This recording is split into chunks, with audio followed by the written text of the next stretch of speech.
A service of KIBMradio.com, the Internet's home for an all old-time radio.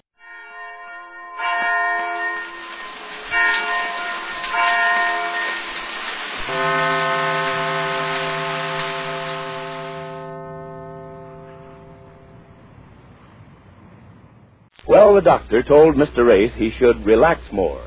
So Jane, to help him relax, has been inviting over her niece Betty and Betty's husband Carl to play bridge. Jane's brand of bridge, of course, is not conducive to relaxation, and the Aces have been losing steadily. This episode takes place in two scenes, Mr. Race's office and then to the Aces' bungalow. But first to the office, where we find Mr. Race with Betty, who is his secretary. Listen. I'm going out to lunch, Betty. Is that clock right? 1 o'clock. That's right. I'll be back by 2 if anybody calls. Are you sure Mr. Neff didn't call up this morning? Of course I'm sure. I can't understand it. A fine business partner I've got. I phoned him twice yesterday and again this morning, and not a word. Well, that's what he is. A silent partner. Yeah, that's awfully funny, Betty. Fine thing to joke about. Well, I think Mr. Neff's in a bad mood these days. Bad mood? What's the matter? Oh, nothing particularly. Just in a bad mood. Oh, he is. Well, this won't be a good time to ask him for that money then, will it? I'm afraid not, Uncle Ace. Well, what do you think is the matter with him? Well, I think he's been losing at bridge. Well, I mean, is that a... Is he what? Well, that's what I think it is. Well, when does he play bridge? Not old man Ned. Oh, yes. But where? At his club almost every afternoon. Well, how'd you find this out? Carl told me. Your husband? How does he know? He knows his uncle pretty well. Neff plays bridge in the afternoon. That tight old penny pincher? That's just the point. He hates to lose. Hates to... Oh, cheerful winner, huh? Nothing makes his day more complete than winning at bridge. Well, what do you know about winning at... Wait a minute. That gives me an idea. If he likes to win at bridge... Are you sure about this? Yes, I asked Carl what made his uncle so grouchy, and he told me the whole story. Of course, none of us around the house ever let down that we know he goes in for bridge. Well, I would never believe a thing like... Well, this is right up my alley. This is the best way in the world to make him put out some more money into this business. I can have him over to the house for bridge, and if he likes to win, I don't know where he could get a softer game than with Jane. That might be an idea at that. Of course it is. I'll put him in the most delightful mood he's ever been, and with no effort, because after Jane gets through playing a hand of bridge, her opponents can't possibly lose. Get him on the phone. I don't know if he's in. Well, try it, will you? Oh, boy, this is the softest thing I've ever run up against. I'll get him over here first and suggest bridge. Imagine that old guy sneaking off to play bridge with his cronies in the afternoon. Does he play for much? Of course not. You know him. Well, I didn't think he would. It's not the money. It's just the idea of winning. He likes to win. Carl and I can tell by his face at dinner how he did any afternoon, to the penny almost. Well, how do you like Hello? Let me speak to Mr. Neff, please. Mr. Ace calling. Let me have it. Wait a minute. He's not there yet. It's his secretary. Oh, here he is. Hello? Just a minute, please. Give me. Hello, Mr. Neff. How are you? Yes, Yes, I've been... Yes, I've been trying to get you for all... Yeah. He must have lost a fortune yesterday by the sound of his voice. Yes, I want to talk to you about something rather important. How about this afternoon? Oh, busy. Busy playing cards. Well, how about tomorrow afternoon, then? Oh... busy tomorrow. Well, listen, can we make it some evening at home, say? How about dinner, and then we can talk business? And after that, maybe we can have a little bridge game if you like, or if you don't care for bridge. I said a bridge game, if you play, I mean. Oh, sure we do. My wife and I will take you on. We'll get a fourth. He's falling for it. Yes. Well, tonight, if you like. Oh, can't make dinner, I see. Well, after dinner, then. I want to talk this business deal over with you and try to get you... Yes, the bridge game, sure, yes. Oh, okay. 8 o'clock. Yes, sir. Thanks, Mr. Glad to have you, sure. Goodbye. That's right. What did I tell you? You were right. I never dreamed the old guy went for... Well, if winning at bridge will make him happy, he's going to get plenty of it tonight. Oh, won't it be terrible if he loses? Loses with Jane? Are you kidding? All she has to do is play her natural game, and we're a cinch to lose. We can't help but. So when I saw your ad in the paper, Mr. Jackson, where it said, learn to play bridge in easy private lessons, I said to myself, well, won't this be a surprise to my husband? So I called you right up, and now I want to learn to play bridge perfectly. If it takes all afternoon, I don't care. All afternoon? Yes, I have nothing else to do. I had an appointment at the beauty shop, but I called it off. Look at this nail polish. Oh, well, here's the bridge table and the card. Now, come on, Mr. Jackson, show me how to play bridge. Well, Mrs. Ace, first I'd like to know just what kind of a game you play. What kind? Bridge. Bridge? Yes, I understand that. But I mean, how well do you play? Oh, not very. Not very. I see. We haven't played for some time. We only started to play lately because Mr. Ace, he's my husband, hasn't been feeling well. And the doctor said he must relapse. Well, the way I've been playing bridge, I guess he can't relapse. He gets so mad he flies off the coop and says all kinds of things. Yes, most husbands do. Does he play very well? Oh, I don't know. I guess so. He thinks he does. But I've noticed one thing. Every time he plays with me, he loses. If he's so good, why does he lose? Why does he? Yes, he never wins. Now, let's hurry. I want you to teach me how to play perfectly. That's quite a large order, Mrs. Ace. I want to learn as much as I can, as quick as I can. We may even have a game tonight, and I want to surprise him. So hurry, Mr. Jackson. Here are the cards. Come on, let's get here. Well, I'll do the best I can. Let me see. Let me get just what your knowledge is of the bidding. You open with 2.5 tricks, I suppose. Beg pardon? I said you open with 2.5 tricks. Do you know what the trick values are? The tricks, Mrs. Ace. Oh, now, please, Mr. Jackson, I haven't got time for that now. I know some tricks, the one with the ace of spades where it comes out in the middle of the deck, but I want to learn to play. No, I don't mean tricks, Mrs. Ace. I mean tricks.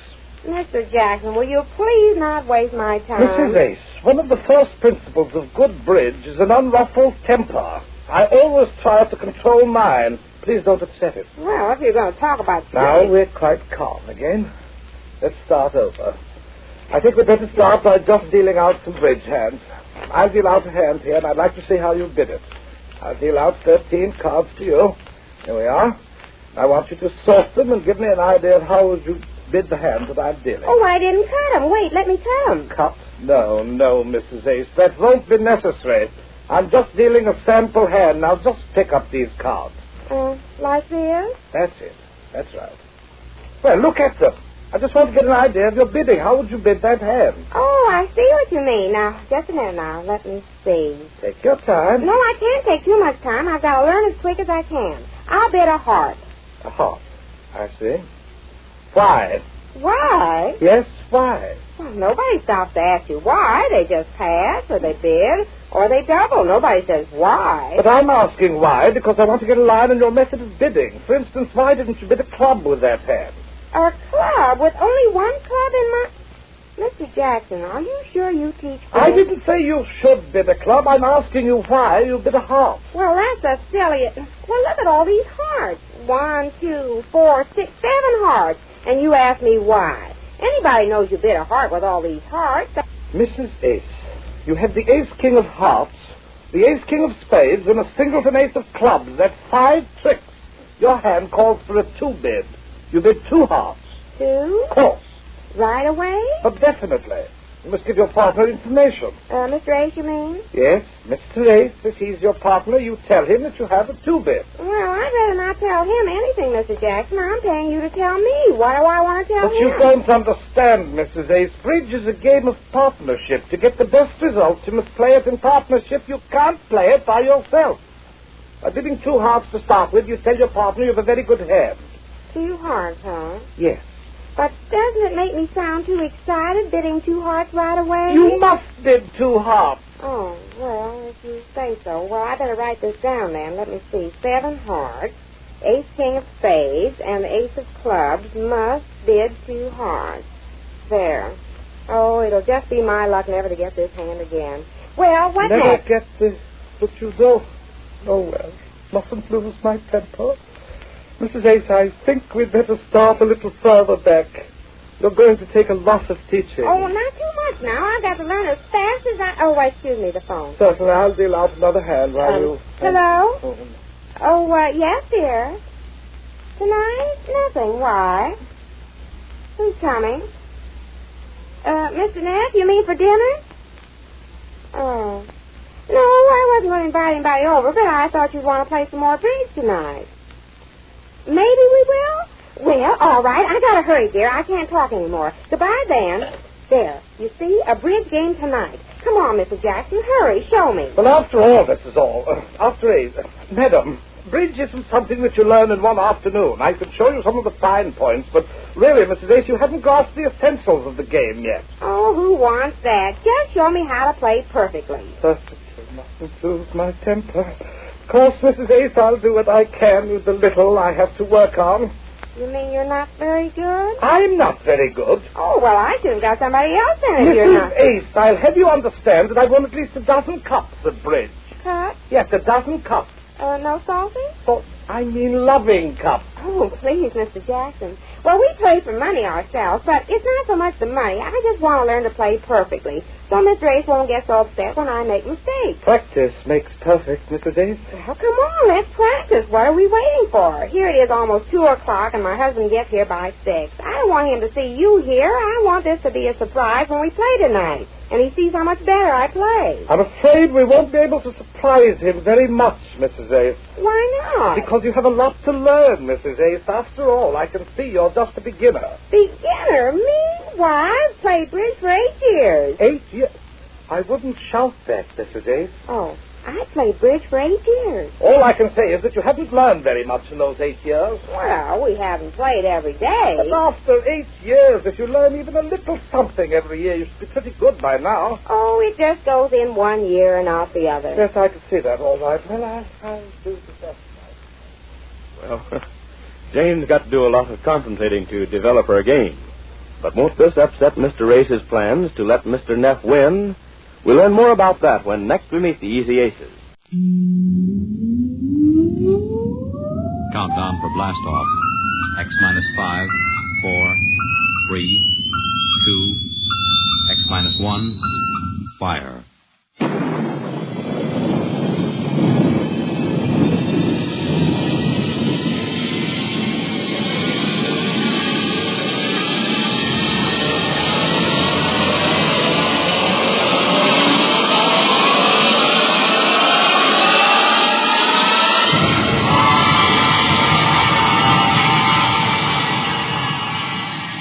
From the far horizons of the unknown come transcribed tales of new dimensions in time and space.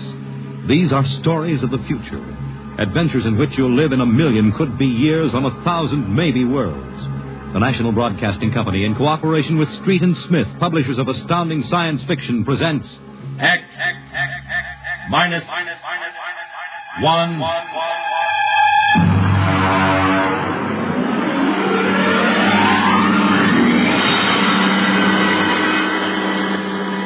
tonight's story, The Embassy.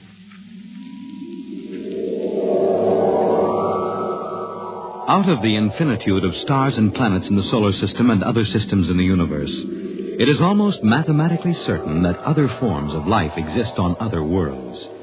Someday, in the future, in 1,000 years, or in the next 25 minutes, daring travelers through space will make contact with the inhabitants of another world.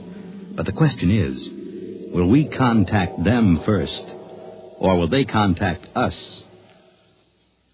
A private detective agency in downtown New York. Mr. Graffius, Mr. Broderick will see you. Well, what can I do for you? My name is Graffius of Springfield. I would like your assistance in helping me locate a Martian embassy. Would you say that again very slowly? I came to New York to locate the Martian embassy. I assume you were joking. On the contrary, I am completely serious.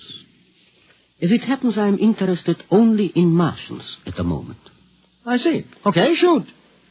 Well, it occurred to me in the course of my studies that we, Earth people, cannot possibly be the only intelligent form of life in the universe.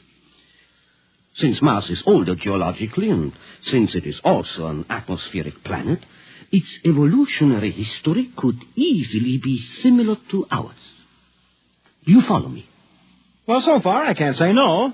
If this is true, then They must have been watching us, observing us for hundreds, possibly thousands of years. They also know we are a militaristic, warlike race. We might conceivably set out to conquer and occupy Mars someday. In which case, they would try to get the jump on us. Ah, precisely, Mr. Broderick. Now, if you were planning to attack an unknown nation, what would be your first move, Mr. Broderick? Well, intelligence. Find out what the odds are. Oh, you have a very logical mind, sir. You would send agents to scout the nerve centers of earthly civilization and advancement. Not Kansas City or Equatorial Africa, my dear sir, but here, in New York, the most technically advanced spot on the earth. And you want me to help you prove this theory of yours? Precisely. The expense doesn't interest me. Well, now, this may take a long, long time, Mr. Gravius. After all, nobody has ever seen the Martian. I assure you they will be very ordinary-appearing people. Mm-hmm. Very likely they live together in downtown New York. Most certainly they live in a private house with no servants to pry in their affairs. Oh, some ordinary people who live in a private house in downtown New York.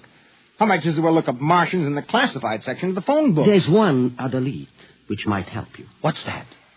They would be almost certain to subscribe to every conceivable type of newspaper, scientific journal, and foreign language publication. Well, now, that might be something. Okay, Mr. Gravius, it's a deal. Excellent. I shall contact you tomorrow.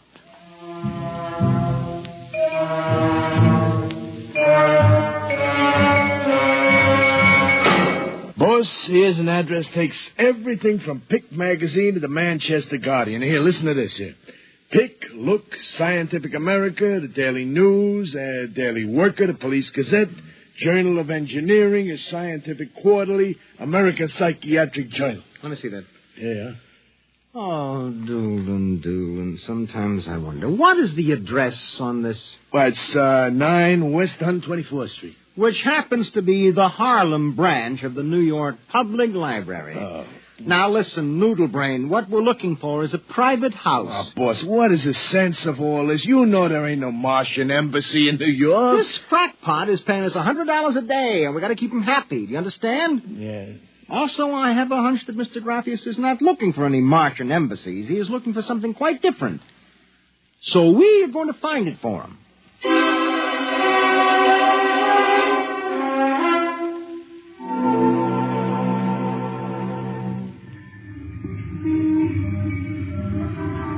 Which house is it, Doolin? It's right down there, number 108. Nobody comes out, nobody goes in. I asked around. You haven't been blabbing around the neighborhood that we're looking for the Martian embassy, have you?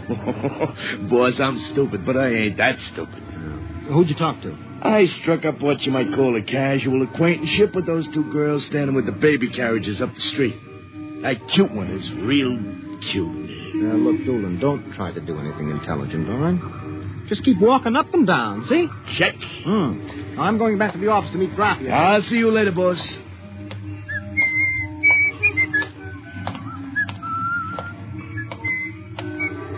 Hiya, beautiful. Hiya, Flatfoot. Name is Doolin, honey. Iron Man Doolin. Your line is getting rusty, Iron Man. So help me, honey. If I'm feeding you a line, may the heavens open up and strike me dead. Hey, what's that? Look out!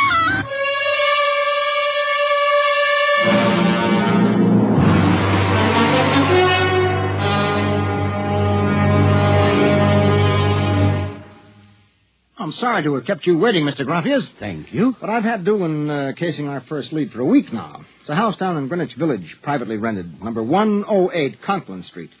Nobody seems to know anything about who lives there, except that they subscribe to every paper and scientific journal put out. Also, there's a radio antenna on the roof. Oh, you don't suppose your Mr. Doolin will try to get inside the house? If this place is the Martian embassy... No, don't worry. Doolin can take care of himself. I'll stop with him now. Excuse me. Hello. Yeah, speaking. Doolin? Yeah, he works for me. What? No. No, I can't think of any. Yeah, sure. Okay, I'll be right down. Okay, Lieutenant, yeah. Yeah, right away. Something the matter? Doolin is dead, Mr. Graffius.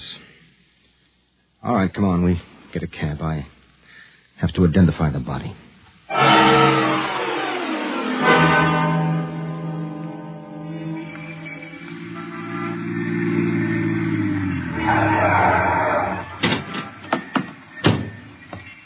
Lieutenant, I'm Broderick. There's your boy, Broderick. Anybody see it? A maid pushing a baby carriage. We can't seem to get any sense out of her. You mind if I talk to her? Hanson, this guy wants to ask the girl a few questions. Please. I told you what I saw. How many times I got to tell you? Look, miss, the dead man was a personal friend of mine. Would you tell me what happened? Helen and I were standing in front of Rackman's candy store up on the corner. We both had the babies out. He said hello and joked a little. Then he... What happened? It's too awful. No, please. Well, first he squashed. And then the stone fell on him. Did you repeat that? They don't believe me. But Helen saw it, too. Saw what? First he squashed and then it fell on him. He was mashed flat before it even hit him. Now, look. That's the story, Broderick. Please, let me alone. Let me go home. I told you what I saw. Now let me alone. Let me alone. Did you learn anything, Mr. Broderick? I don't know. May I ask, what do you intend doing? Well, as soon as the cops clear out and this place quiets down, little Broderick is going to pay a personal call on the Martian embassy. Or whatever number 108 is.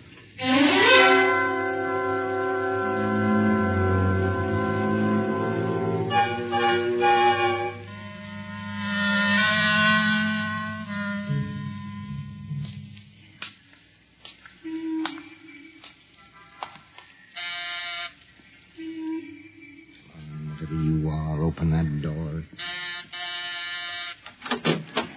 Yes? Oh. Well, young man. Excuse me, ma'am. Is the lady of the house at home? I'm the lady of the house. Oh, well, my name is Broderick. I represent the Manhattan Child Adoption Center. We're soliciting funds and clothing for stranded and unadopted children. I Won't wanted you to... come inside? Well, we don't. Usually Oh, nonsense. I'm old enough to be your grandmother. Besides, my son Lauren is working at home. Your son? Oh, he's a bibliographer. He writes summaries of articles and books from scientific journals and publications for libraries and universities. Oh, I see. Sit down, Mr. Broderick. Let me pour you a cup of tea. Oh, thank you.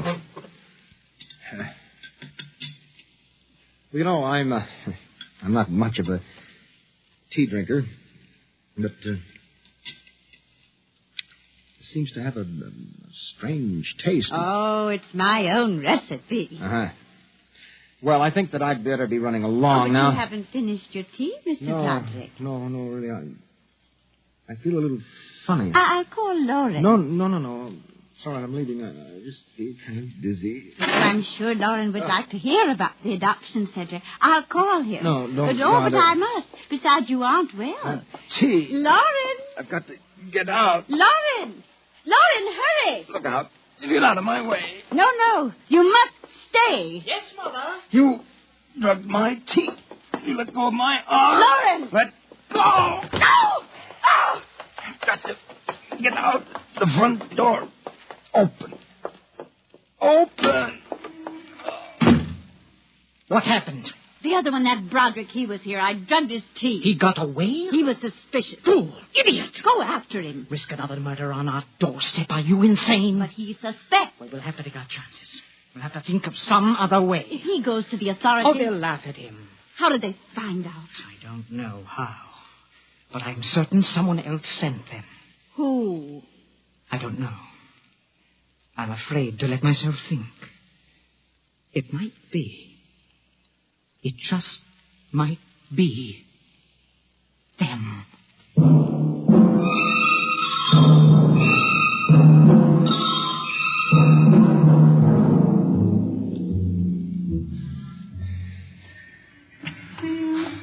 I've got to get help. Oh. Look out! Miss, please. All right, miss. We'll take care of him. Come along, mister. I'm going to give you a break and take you back to the wife and kids. No, you can't. I'm sick. Sick, is it? What's the matter? I'm drugged. They drugged me. Who drugged you? In number 108, the Martian. Who? The Martians in 108 at Martian Embassy. Well, I've seen them with pink elephants, rabbits, and mice, but you're the first one that's got Martians. No, it's true, I tell you. Ah, come along. Listen, don't take me back there. They'll kill me. I've got to make you understand. Here, I'll help you up the steps. What was my name? My name is Broderick. I'm a private dick. We'll find out about this. No. Here, don't try any tricks. Officer, listen, please. I'll give you anything, $1,000, but please, listen. For God's sake, listen. Yes, officer? Oh. Why, Broderick. You know this lush, Granny? Oh, why, that's my son, Broderick. No, she's Martian. He's in pretty bad shape. You better get him to bed. Oh, dear, and he was doing so well at the Alcoholic Society. He must have gotten off again. Looks like he's ready to pass out. Lauren. What is it, Mother? Oh, Broderick. Your brother Broderick has been drinking again. No, officer, please. Look out. He's passed out. Oh, I'll take care of him, officer. We've handled this sort of thing before. Can you manage okay? We'll be fine. Thank you. Oh, you've been very kind, officer. Nothing at all, Granny. I know how it is with these alkies. Well, I'll be seeing you.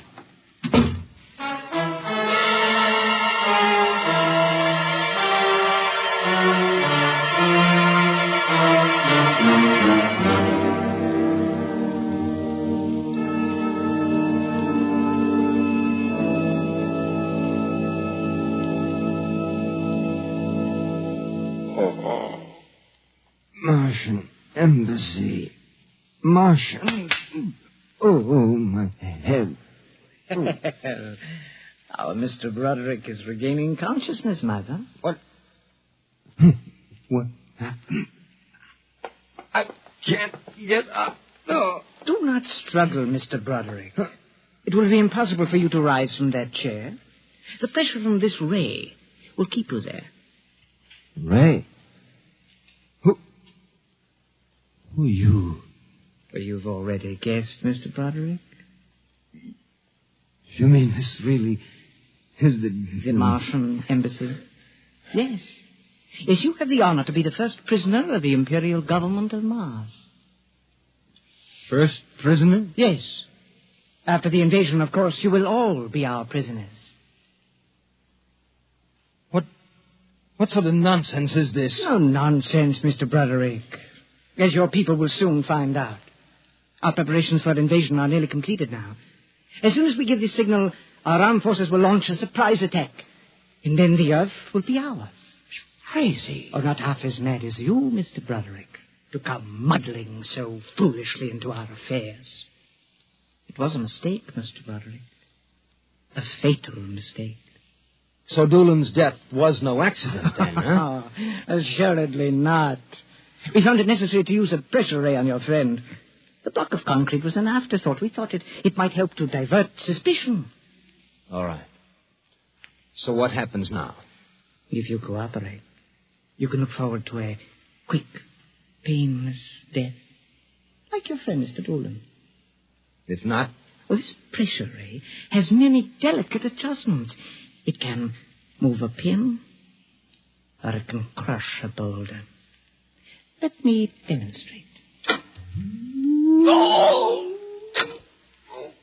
You see, Mr. Broderick, as if an invisible vice were crushing you. What do you want? The name of your client. We are interested in knowing who is so anxious to locate the Martian Embassy. The names of my clients are confidential. Well? All right. All right. Turn it off, Mother. Mr. Broderick has seen the wisdom of speech.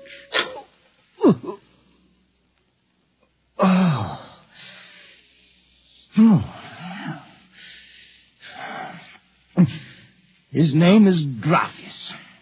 Graphius? Yes. An unusual name for an Earthman. Describe him. Well, I don't think I really can. Describe him.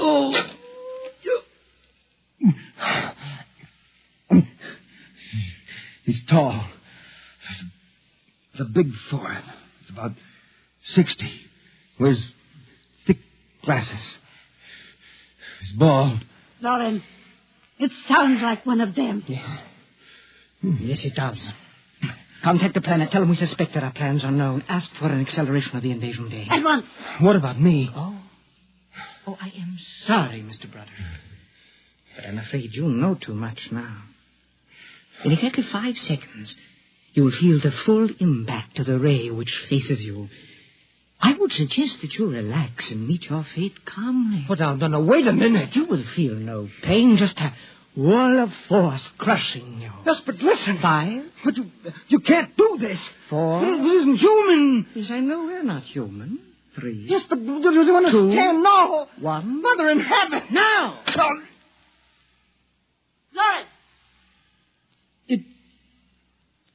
It didn't work. Something has happened. The magnetic field is dead. Stand back from the pressure rater. It will not function anyway. I have decontrolled your field. Lauren! Lauren is one of them. They found us. Did you think we wouldn't? You are free to move now, Mr. Brown. Look, I don't know how you got in here, Graphius, but stick around. These babies are really Martians, just like you said. They're planning to invade the Earth and take over. There will be no invasion. All right, you keep these characters covered. I'll get the police. There will be no need for the police. I intend to handle them myself. But, Graphius, the police will want Do not call the police. I don't get it. You fool of an Earthling. Don't you realize with whom you are dealing? The invasion of Earth by Mars will be like child's play compared with what... Lauren! Oh! Holy mackerel. They just flattened out. Yeah, like your friend, Mr. Doolin. Oh, I detest the use of violence where the intellect can rule. But unfortunately, the Martians are a threat to us and must be destroyed so that we can proceed with our own plans. What plans? Naturally, you wouldn't comprehend. Wait a minute. There are some things here that I do understand. A second ago, that pressure ray didn't work. Now you're using it like it was a toy. How did you get in here, anyway? Who are you? Another one of these Martians? No, Mr. Broderick. I happen to be a Venusian. A what? A representative of the planet of Venus. You're crazy. Not at all. Martian invasion would be like child's play compared to ours. The Martians would simply have conquered and enslaved your people.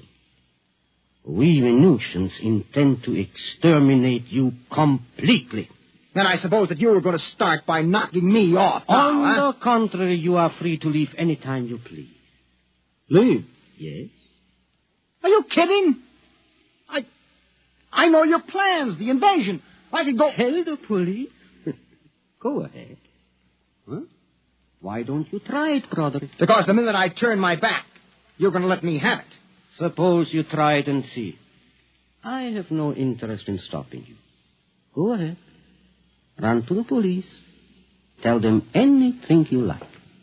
All right, Buster, you asked for this.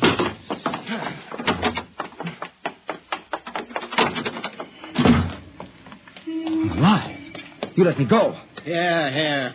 Where do you think you're running to? Officer, listen to me. Oh, it's you again. The one with the Martian. Listen, that story is true. You've got to believe me. You've absolutely got to believe me. They're inside that house. Inside number 108. He killed them. Who killed him? Graphius, the leader of the Venusian invasion. Venusian invasion. Look, they're going to take over the Earth. Listen to me. Go in that house. Martians, now Venusians. Okay, brother, I've heard enough. Your Betty is a bedbug. Come along. Please, where are you taking me? Bellevue Psychiatric Ward, my friend. Come on. No, but you... Come along. You don't understand. Why are you such a fool? Let go of me. There's going to be an invasion. The Venusians are going to invade us. Why don't you listen to me? Why don't you listen?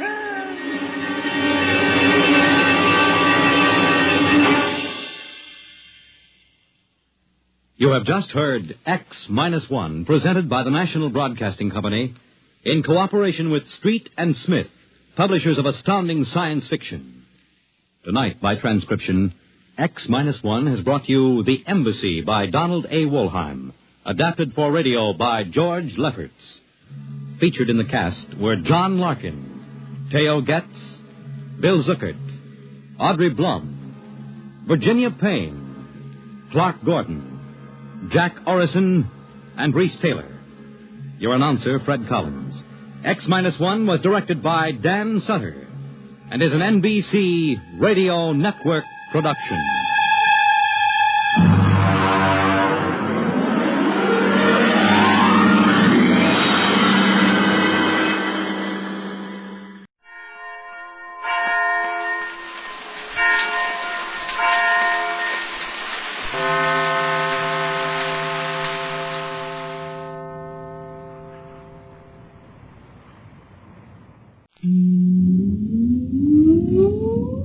Countdown for Blastoff.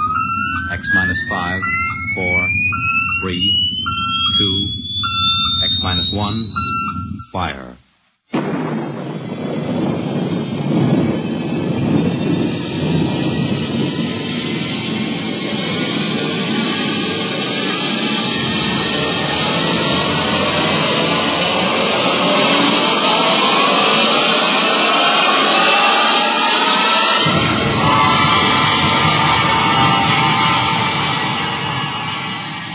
From the far horizons of the unknown come transcribed tales of new dimensions in time and space. These are stories of the future, adventures in which you'll live in a million could-be years on 1,000 maybe worlds. The National Broadcasting Company, in cooperation with Street and Smith, publishers of astounding science fiction, presents X-1.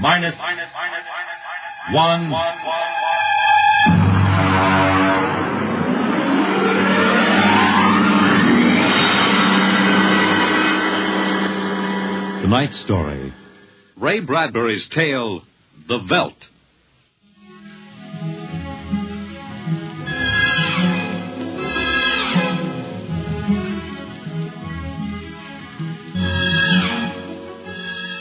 This is the office of Dr. David McLean, resident psychiatrist of the new Chicago Institute of Human Engineering. All right, Miss Carver, will you take this, please? To Charles S. Haworth, Senior Psychiatrist, New Chicago Institute of Human Engineering. The following constitutes my report on the case of George and Lydia Abbott, which we discussed by telephone. Subject George relates onset of symptoms to the purchase of a $60,000 soundproofed Happy Life home. Under narcosynthesis during initial interviews, subject described the experience in the following manner. Miss Carver, would you play back the sonic record of the initial interview? We'd always wanted one, and then we could afford it, so... Go on, Mr. Abbott. Tell me about the home. The home. Well, it was supposed to do everything, the agent told us. And it did, I guess. It clothed us, fed us, and rocked us to sleep, played and sang, and it was good to us. Very good, sure. Tell me about the nursery. The nursery. It was completely automatic? Completely automatic. There were crystalline walls that wavered from 2 to 3 dimensions. There were pseudo-textured floors that shifted from brick to dirt to waving grass. The nursery was the best, but then we wanted the best for the children. Doctor, I must be crazy. We have no children. What about Peter and Wendy? They're your children. Oh, no. We have no children, Doctor. We have no children. All right, Miss Carver. To continue. After 3 sessions, the subject was able to recall and accept the idea that he had 2 children. He described the first day. All right, Peter and Wendy. This is your nursery. What's so special about a nursery, Dad? Plenty. Just go in and see. Do we have to? You'll be surprised. Gee. Go ahead. I'm scared. I'm not. Hey, it's nice in here. It is? Come on in, Wendy. Boy, look at the pictures on the walls. They're real. They're almost real. You can change them any way you like, just by thinking. Go on in, dear. Well, all right, Mommy. Hey, Wendy, look what I can do with the pictures. That's the White Rabbit from Alice in Wonderland. Sure. I just thought about it, and there it was. Let me try. Peter, let me try. Well, go ahead. Just think. How about Wizard in Oz? I want to see Wizard in Oz. Well, there we are. Oh, they like it, don't they? Why shouldn't they? All I have to do is think, and they've got whatever they want in 3 dimensions. Color, sound, and smell. Oh, it's nice that we can give them all these advantages. Sure. What else are we working for, huh? Mm. Well, what do you want to do this evening? Well, the Petersons asked us over for bridge, but if you... we don't have to worry about the kids. They'll be all right in the nursery. Come on, Lydia. We deserve a night out.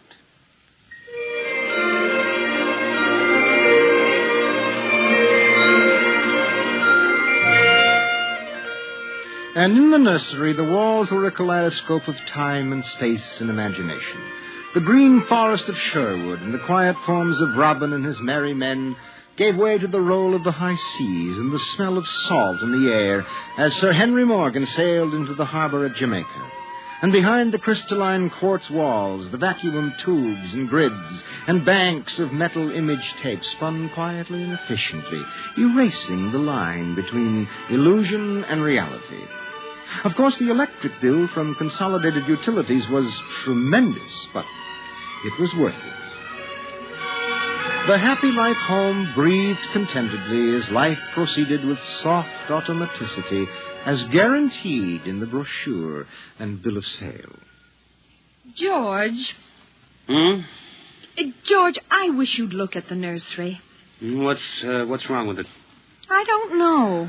I was in the nursery last week. It's perfectly all right. It's different now. What do you mean, different? I want you to come and see. Are the kids there? No. Madge Allen took them to a show along with her kids. That's why I want you to look at it now, before they get back. Oh, all right. What you expect me to do, I don't know. I'm no mechanic. This isn't a question of a leaky faucet, George. All right, dear. I'm coming.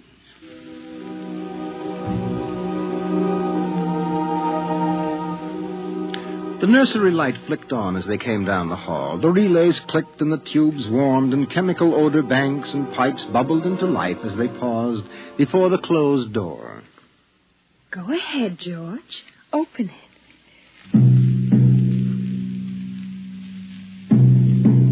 On all sides, in 3 dimensions, stretched the hot, tired landscapes of an African veldt reproduced to the last stick and pebble and bit of straw. The ceiling above them became a sky with a hot yellow sun. A wind blew in from the baked veldtland. The hot straw smell of lion grass. The cool green smell of the hidden waterhole. The great rusty smell of animals. The howl of the jackal in the distance. And the papery rustling of the great vultures that wheeled and circled under the yellow burning sun. Let's get out of this sun. It's a little too real. Oh, George, you promised you'd look around. Well, I don't see anything. Wait a minute. There are the vultures. Filthy creatures. There are the lions. Far over that way. Yes, I see them. Well, they're on their way to the waterhole. They've just eaten. It's some animal. A zebra or a baby giraffe, maybe. Can you see it? Are you sure? It's a little late to be sure. Nothing over there but clean bone and the vultures swooping down for what's left. Did you hear that scream? What scream? About a moment ago. Sorry, no. Oh, here come the lions. George, they're frightening. Take it easy, Lydia. They're just illusion.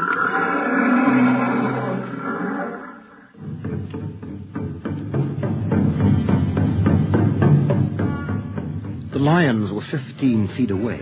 So real, so startlingly real, you could feel the prickling fur on your hand, and your mouth was stuffed with the dusty upholstery smell of their heated pelts. And the yellow of them was in your eyes like the yellow of an exquisite tapestry.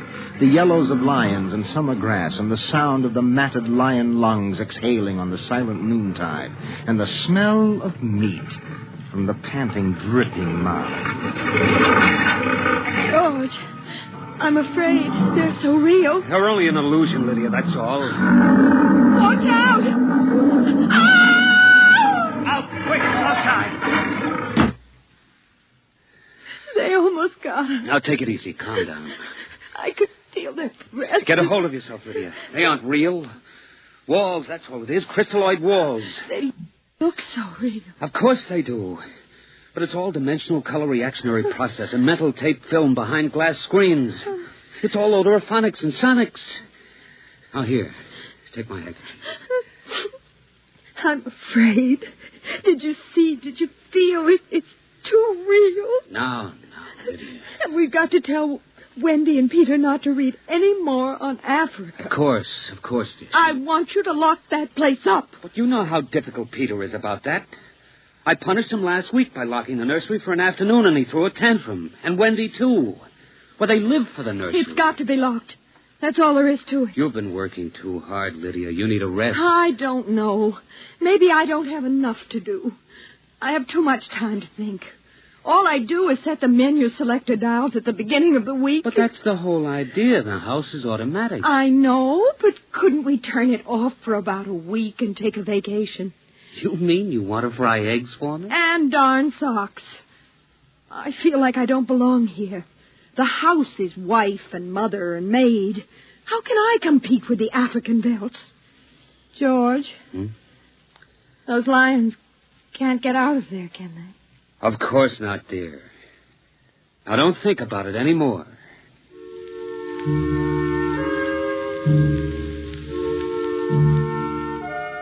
They ate alone. He sat idly watching the dining room table produce warm dishes of food from its mechanical interior. You forgot the ketchup. That's better. It wouldn't hurt to lock the children out of the nursery for a while. It was clear that they had been spending too much time in Africa. That sun, he could feel it on his neck still, like a hot paw. And the lions, and the smell of blood. Remarkable how the nursery caught the telepathic emanations of the children's minds and created a life to fulfill their desires. The children fought zebras, and there were zebras. Sun. Giraffes. Death, and death. They were so young.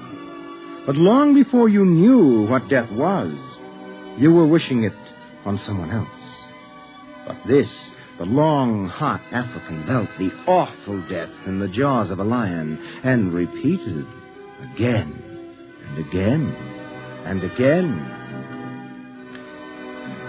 The children came home dutifully at 8:30. Hi, Mom. Hi, Pop. Hello, darling. Do you want something to eat, dear? We're just having dessert. We're full of strawberry ice cream. And hot dogs. We'll just sit and watch. Sure.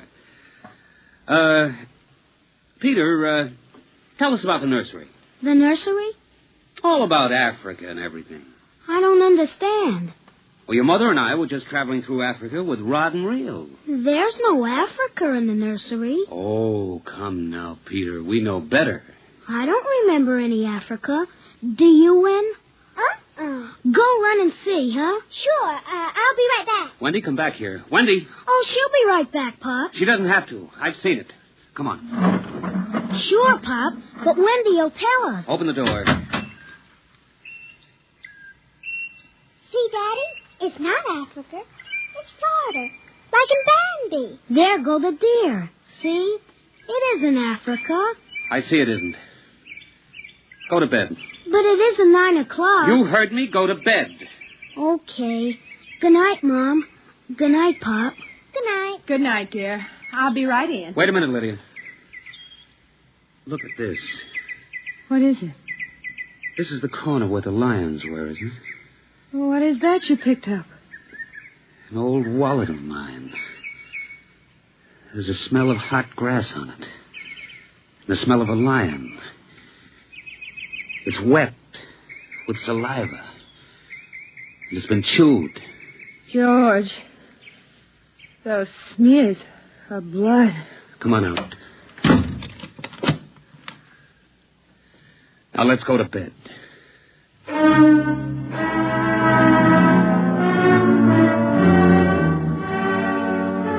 But in the middle of the night, he was still awake, and he knew his wife was awake.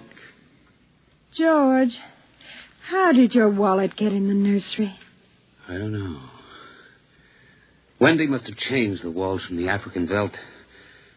I'm going to keep it locked. Maybe it isn't good for the children. My father used to say children are like carpets. They should be stepped on occasionally. We've never lifted a hand. They're spoiled and we're spoiled. I think I'll have Dr. McLean come tomorrow morning and have a look at Africa. But it isn't Africa now. It's Florida and Bambi. I have a feeling it'll be Africa again before then.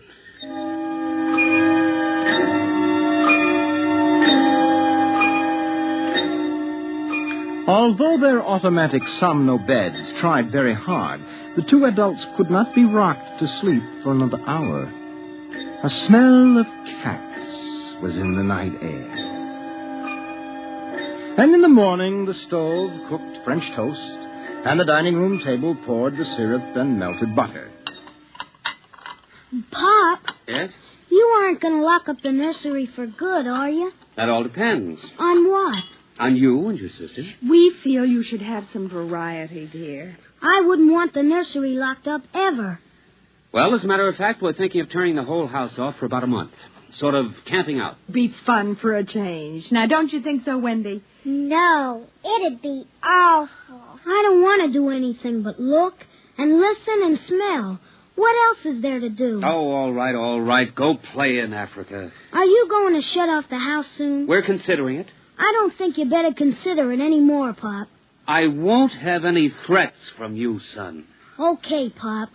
Come on, Wendy. Let's get back.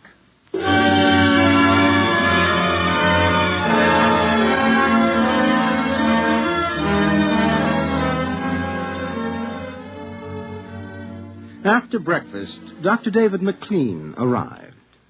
Oh, I saw the nursery last year, George. It looked all right to me. You didn't notice anything unusual? No. The pattern showed the usual violence, a tendency towards slight paranoia. All children feel persecuted by their parents. It's perfectly normal. There it is. Suppose we take a look at it now.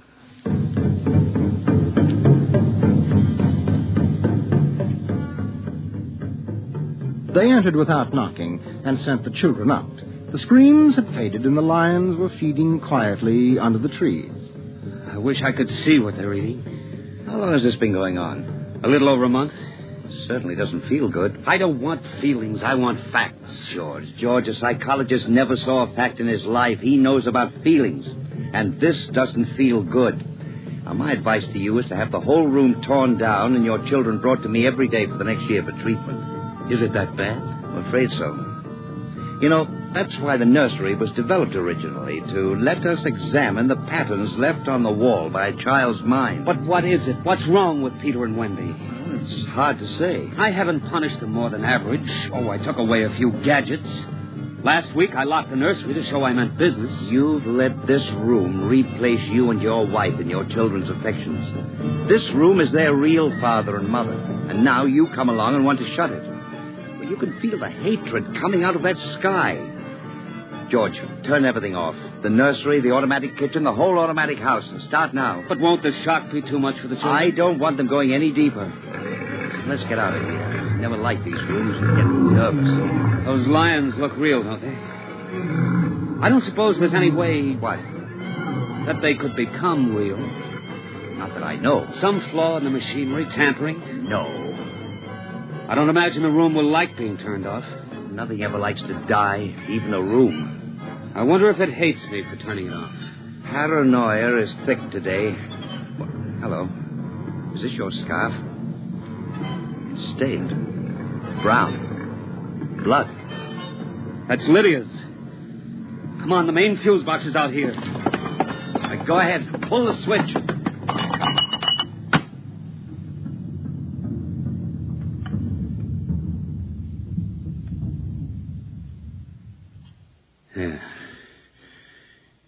It's off.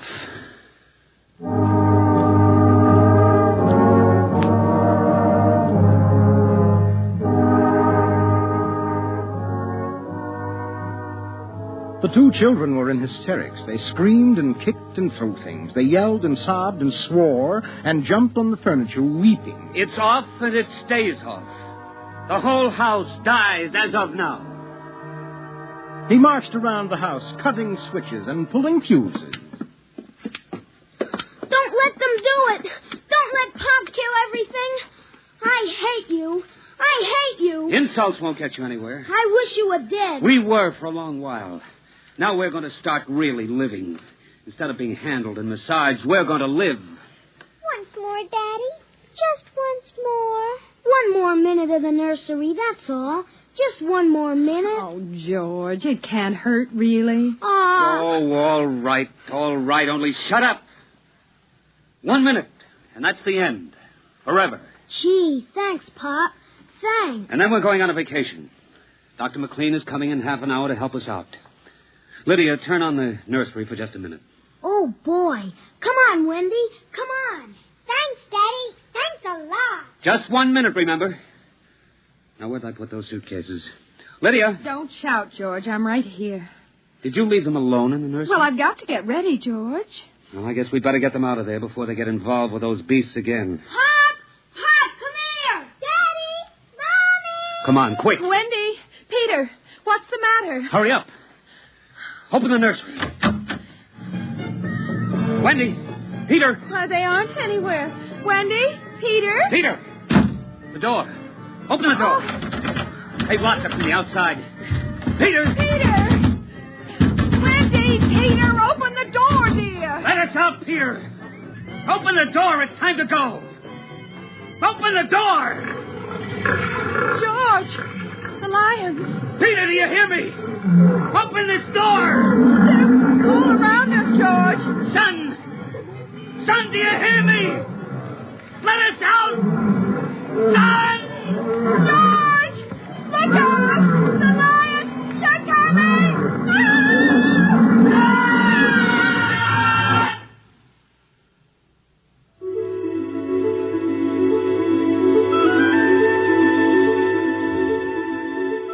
When Dr. David McLean came, half hour later, he found the two children in the nursery sitting in the center of the open glade eating a picnic lunch. Beyond them was the waterhole and the yellow veldland. Above was the hot sun. At a distance, Dr. McLean saw the lions fighting and clawing and then settling down to feed in silence under the shady trees. Hi, kids. Where are your mom and dad? Oh, they'll be here directly. Good. We've got to get along. He squinted at the lions with his hands up to his eyes. Now they were done feeding, and they moved to the waterhole to drink. A shadow flickered as the vultures dropped down from the blazing sky to finish what the lions left. Dr. McLean? Dr. McLean? Huh? What? Have a cup of tea?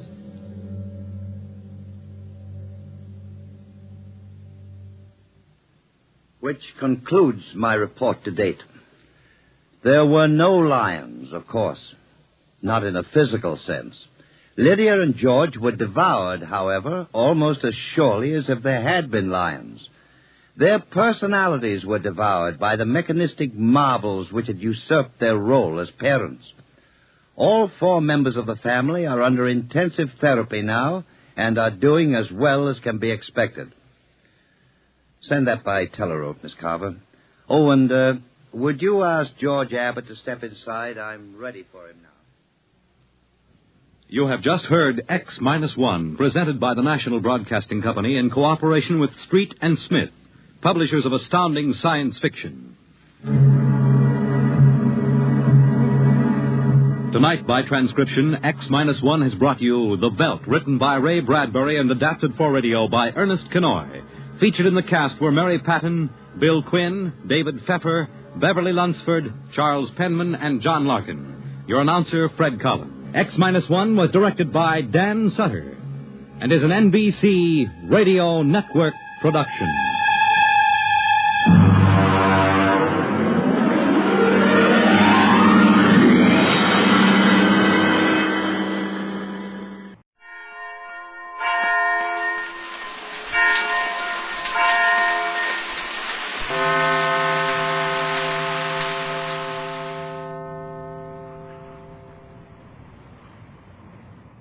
The last time we saw the Gregory party in Euclidia, that mysterious colony beneath the sea, we found our friends in happier circumstances than they have enjoyed for some time. Jerry and Joan went on a sightseeing tour of one of the mammoth natural caverns under the ocean, one of the giant rooms which have been used by the Euclideans to house their weird city. And there they saw strange sights. Not unique and terrifying scientific devices, but natural things. Pigs and chickens, green grass and tall trees. The most surprising things possible for this world beneath the water. Their pleasure lasts but a few moments, however, as G-47 takes Jerry away. Mrs. Gregory and Captain Bradford find Joan very worried. I do not like it, Mother. G-47 may harm Jerry. Oh, I think not, Joan. He promised we would all be quite safe so long as we remain quietly in Euclidia. You're right, Pat. We're in no danger unless we try to escape. We're not liable to try that 400 feet below the surface of the ocean. No, Joan, dear.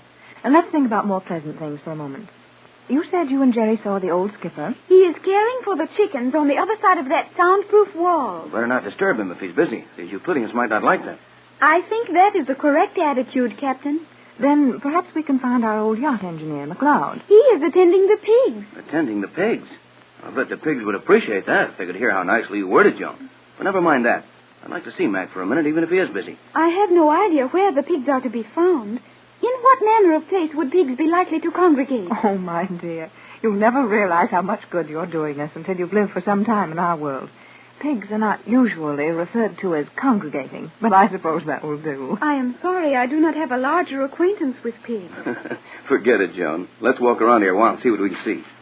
All this perfectly natural vegetating is amazing to me. There's a mighty good reason for it, if my opinion's any good. What is that, Captain? Do you remember when we visited the cloth mill up in the island where they make the Euclidean cloth from seaweed? To be sure.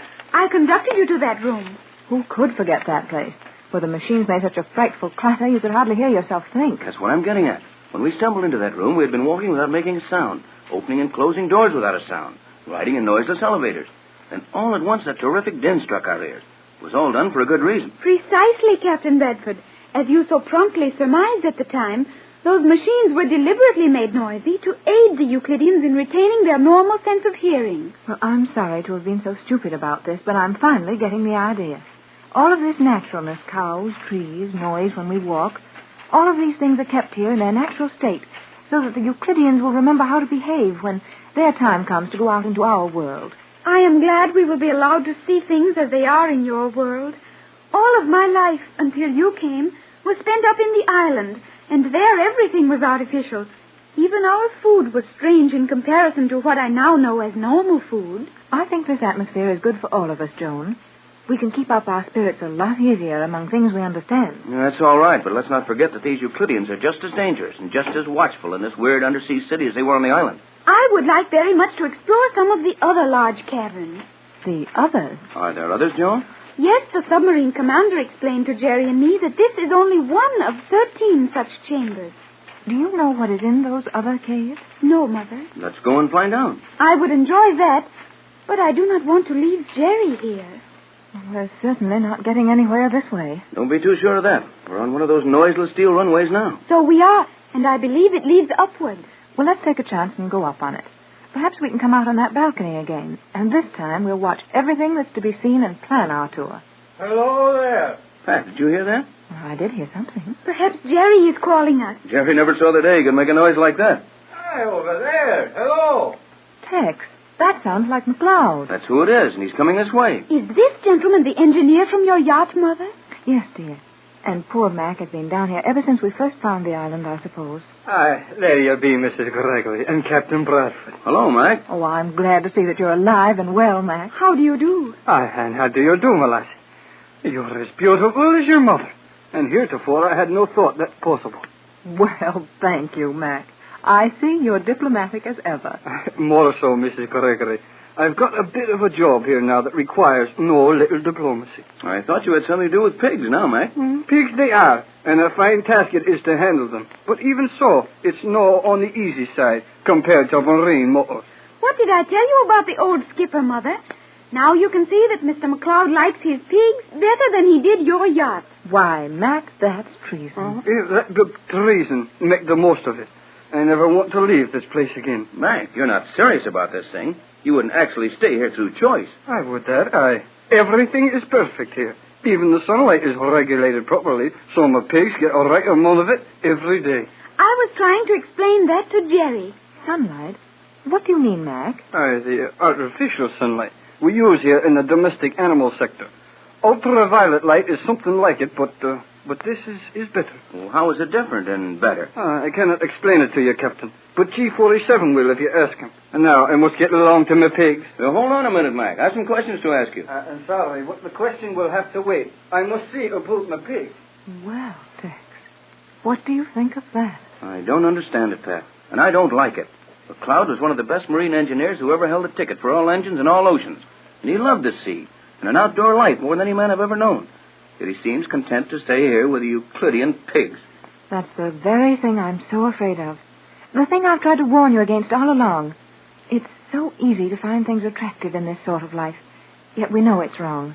The whole purpose of this hidden colony is wrong. And we must keep ourselves from liking it, no matter what we have to do. I do not understand you, Mother. This part of Euclidia is exactly like your world. No, it isn't exactly like our world, Joan. And I think I know what your mother means. This artificial sunlight apparently has the same results as real sunlight. But it isn't real. Oh, nothing here is real. Did you say nothing? Oh. Well, where did you come from? From whence did the heavens come, or the sea, or the sands of time? Well, who are you? I'm called Cheops, the builder. This is getting back into my ancient history days. I thought they found your tomb in the center of the Great Pyramid. That was Cheops the First, whom the Egyptians called Khufu. From the building of the first or Great Pyramid 5,000 years ago, the blood of Cheops has come down through the centuries. Until now, I, Cheops, the builder of Euclidia, stand before you as the architectural wizard of the world. I'm beginning to understand your position here. In your modest way, you are letting us know that the responsibility for the marvelous construction in this weird colony rests on your shoulders. No, only a fool would carry a burden on his shoulders.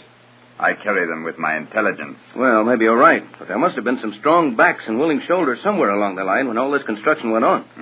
Now we reach the point which caused me to appear before you. I was studying in my laboratory behind this wall when I heard your careless remark. If we have been mistaken in the nature of our conversation, the fault is entirely mine, Cheops. My mother and Captain Bradford are not familiar with Euclidean regulations. Silence, Cleostra. You needn't shout at her like that, and we need no apologies. What is the reason for appearing out of nothing and giving us your history? Careful, Pat. You need not warn the lady, Captain Bradford. There is little harm in the desperate prattle of one who is driven to nervous expressions of complete helplessness. We're not helpless. Please, Mother, it will avail you nothing. You have not forgotten your Euclidean training, Cleostra. Now, if you will allow me a period of silence, I will correct your erroneous impression as to the reality of certain things in Euclidia. We feel that the whole thing is mighty unreal. You'll never change that impression. You may change a great number of your opinions while you are on Euclidia, my precious captain. You have said that your sunlight was not real. We know it isn't. Sunlight doesn't penetrate 400 feet of water and the rock and steel roof and walls of these caves. You see all about you evidence that our sunlight will do everything that can be done with the light and heat of the sun. Yes, we see that all right. But what will the effect of this artificial light be on future generations? How long can you sustain life under these conditions? That you must ask Thales, as the production of electrical energy is within his province. However, for your immediate information, Thales has established the fact that this light in which you now stand will prolong the span of human life to well over a century. Tex, do you suppose that's possible? Well, we sure can't prove that it isn't possible. I have heard the scientists speak of experiments along those lines, and they have been most successful. Precisely. As for the reality of the construction around you, these arches, palaces, bridges, and walls, which I have designed and created, will retain their present form and usefulness for a period of 50,000 years. 50,000 years? How can you prove that? You are a man of science, are you not, Captain Bradford? Well, I thought I was until I came here. At least you will recognize the value of one of my construction materials. I have unearthed the greatest secret of the ancient engineers. I have tempered copper. Tempered copper? But scientists have been trying that for thousands of years, and they've all failed miserably. You will enter my laboratory. I wish you to see a little experiment with the tempered copper. Enter. And just as easy as that, the door is open for us. I suppose the plain wooden floor is for the usual purpose of keeping in tune with the normal things in our world. Precisely. You, Mrs. Gregory, will stand there. You there, Cleostra. Now, Captain Bradford, will you step over here with me? That's a sheet of copper foil you have there, isn't it? No. foil is much heavier. This sheet of copper leaf is 1/10,000th of 1 inch in thickness. Well, that's getting it thin, all right. But how can you temper a sheet of copper so thin it's practically transparent? The secret of the ages must remain my secret. Now, Captain, I have mounted a similar square of copper leaf in this heavy wooden frame. I will place the frame on these 2 supports. So, and ask you to feel that copper. Why, it's so delicate that it quivers under the touch. Precisely. Now will you be so good as to stand on it? Stand on it? Stand on that sheet of copper, which is so thin you can see through it? Precisely. Stand on it. Okay, but don't blame me when I fall through. Mother, the captain is standing on it. Tex, it's not real. You're not actually standing on that sheet of copper. Yes, I am. I'm standing right in the middle of a sheet of copper 1 yard square and 1/10,000th of an inch thick. And it doesn't even quiver. Perhaps you will realize, after this little demonstration, that Euclidia is a very real place. And before you attempt to dispute any statement of mine in the future, it would be well for you to remember that my knowledge is as old as the pyramids and as new as tomorrow. When the Gregory party was allowed the freedom of the strange underwater colony known as Euclidia, their first view was of an immense cave or cavern, 1 mile in width and half a mile high. The most surprising thing about this cavern is the naturalness of everything. Tall trees and green grass, growing just as they do in the everyday world, while cows, pigs, and chickens make the weird surroundings almost natural. This can't go on forever on Euclidia, and our friends soon feel more as they did on their first visit to the island. Jerry is taken away for a conference with G47, and Mrs. Gregory, her daughter Joan, and Captain Bradford are taken to witness an experiment in the laboratory of Cheops, the builder. The captain is speaking as they stand outside this room. It doesn't matter what we've seen on this place before. There's always something more surprising waiting for us. You were impressed, were you not, Captain, with Cheops' demonstration of the tempered copper? I should think that anyone would be impressed, my dear. Yes, Joan, the art of tempering copper was lost somewhere, along with a lot of other wonderful things those old Egyptians had done. And ever since that time, men have been trying to find the secret. Even his name seems unnatural. Cheops, whom the Egyptians called Khufu. I can almost imagine this man standing by the newly completed Great Pyramid, proudly looking at his handiwork. You allow your imagination too much scope, Mother. This man has merely taken the name of Cheops, as he is the master builder of Euclidia. We know that, Joan, but at the same time, it's more than a coincidence. This man should have taken the secrets of the ancient builder along with his name. I've seen enough of this for a while. Let's walk around this passageway and try to find some more natural things to look at. The sight of you standing on that thin sheet of copper as solidly as you might have stood on a concrete foundation was a little too much for me. It was indeed remarkable. That copper was so thin that it seemed almost to float in the air. Yet when the edges of it were firmly held, it supported your weight. I wish Jerry could have seen that. He's probably seeing plenty where he is now. I wonder what G47 will do to him. He will not harm Jerry, I think. Possibly not, but I wish he were here with us. Okay, here I am. Oh, Jerry. Jerry, you startled me. Well, you're getting to be a regular Euclidean, son. Where did you come from? Oh, through one of those noiseless steel panels, just like the rest of the Euclideans do it. The rest of the Euclideans? Oh, sure. My dad always said, when in Rome, do as the Romans do. So I'm going to try it on Euclidia. Well, it works all right, but we haven't quite accustomed ourselves to these poppings in and out of doors. I do not like the thought of you being a Euclidean, Jerry. Oh, what's wrong with that? You were one for a long time, and you thought it was all right. This is different. You are so much a part of your world. You would not be convincing as a member of this colony. Nevertheless, Joan, it looks as if we're all going to be members, whether we want to or not. It sure does. And it looks like it more than ever now. What's happened now, Jerry? Well, nothing much has happened that we didn't figure was going to happen. But old G47 made it mighty plain to me that from now on, we're going to do just exactly what these Euclideans tell us to do. Did he threaten you? No, he just talked to me. You know him. The old guy's a pretty interesting talker when he isn't trying to scare you. What did you learn? Well, we're all got to go to work. Work? Yeah. What sort of work? Oh, we can take our choice about that. But we've all got to do something around this underwater city. G47 said that everybody works here, and we'd have to do the same thing. Did he not indicate the type of employment which was to be delegated to each of us? No, he didn't tell me what our jobs would be either.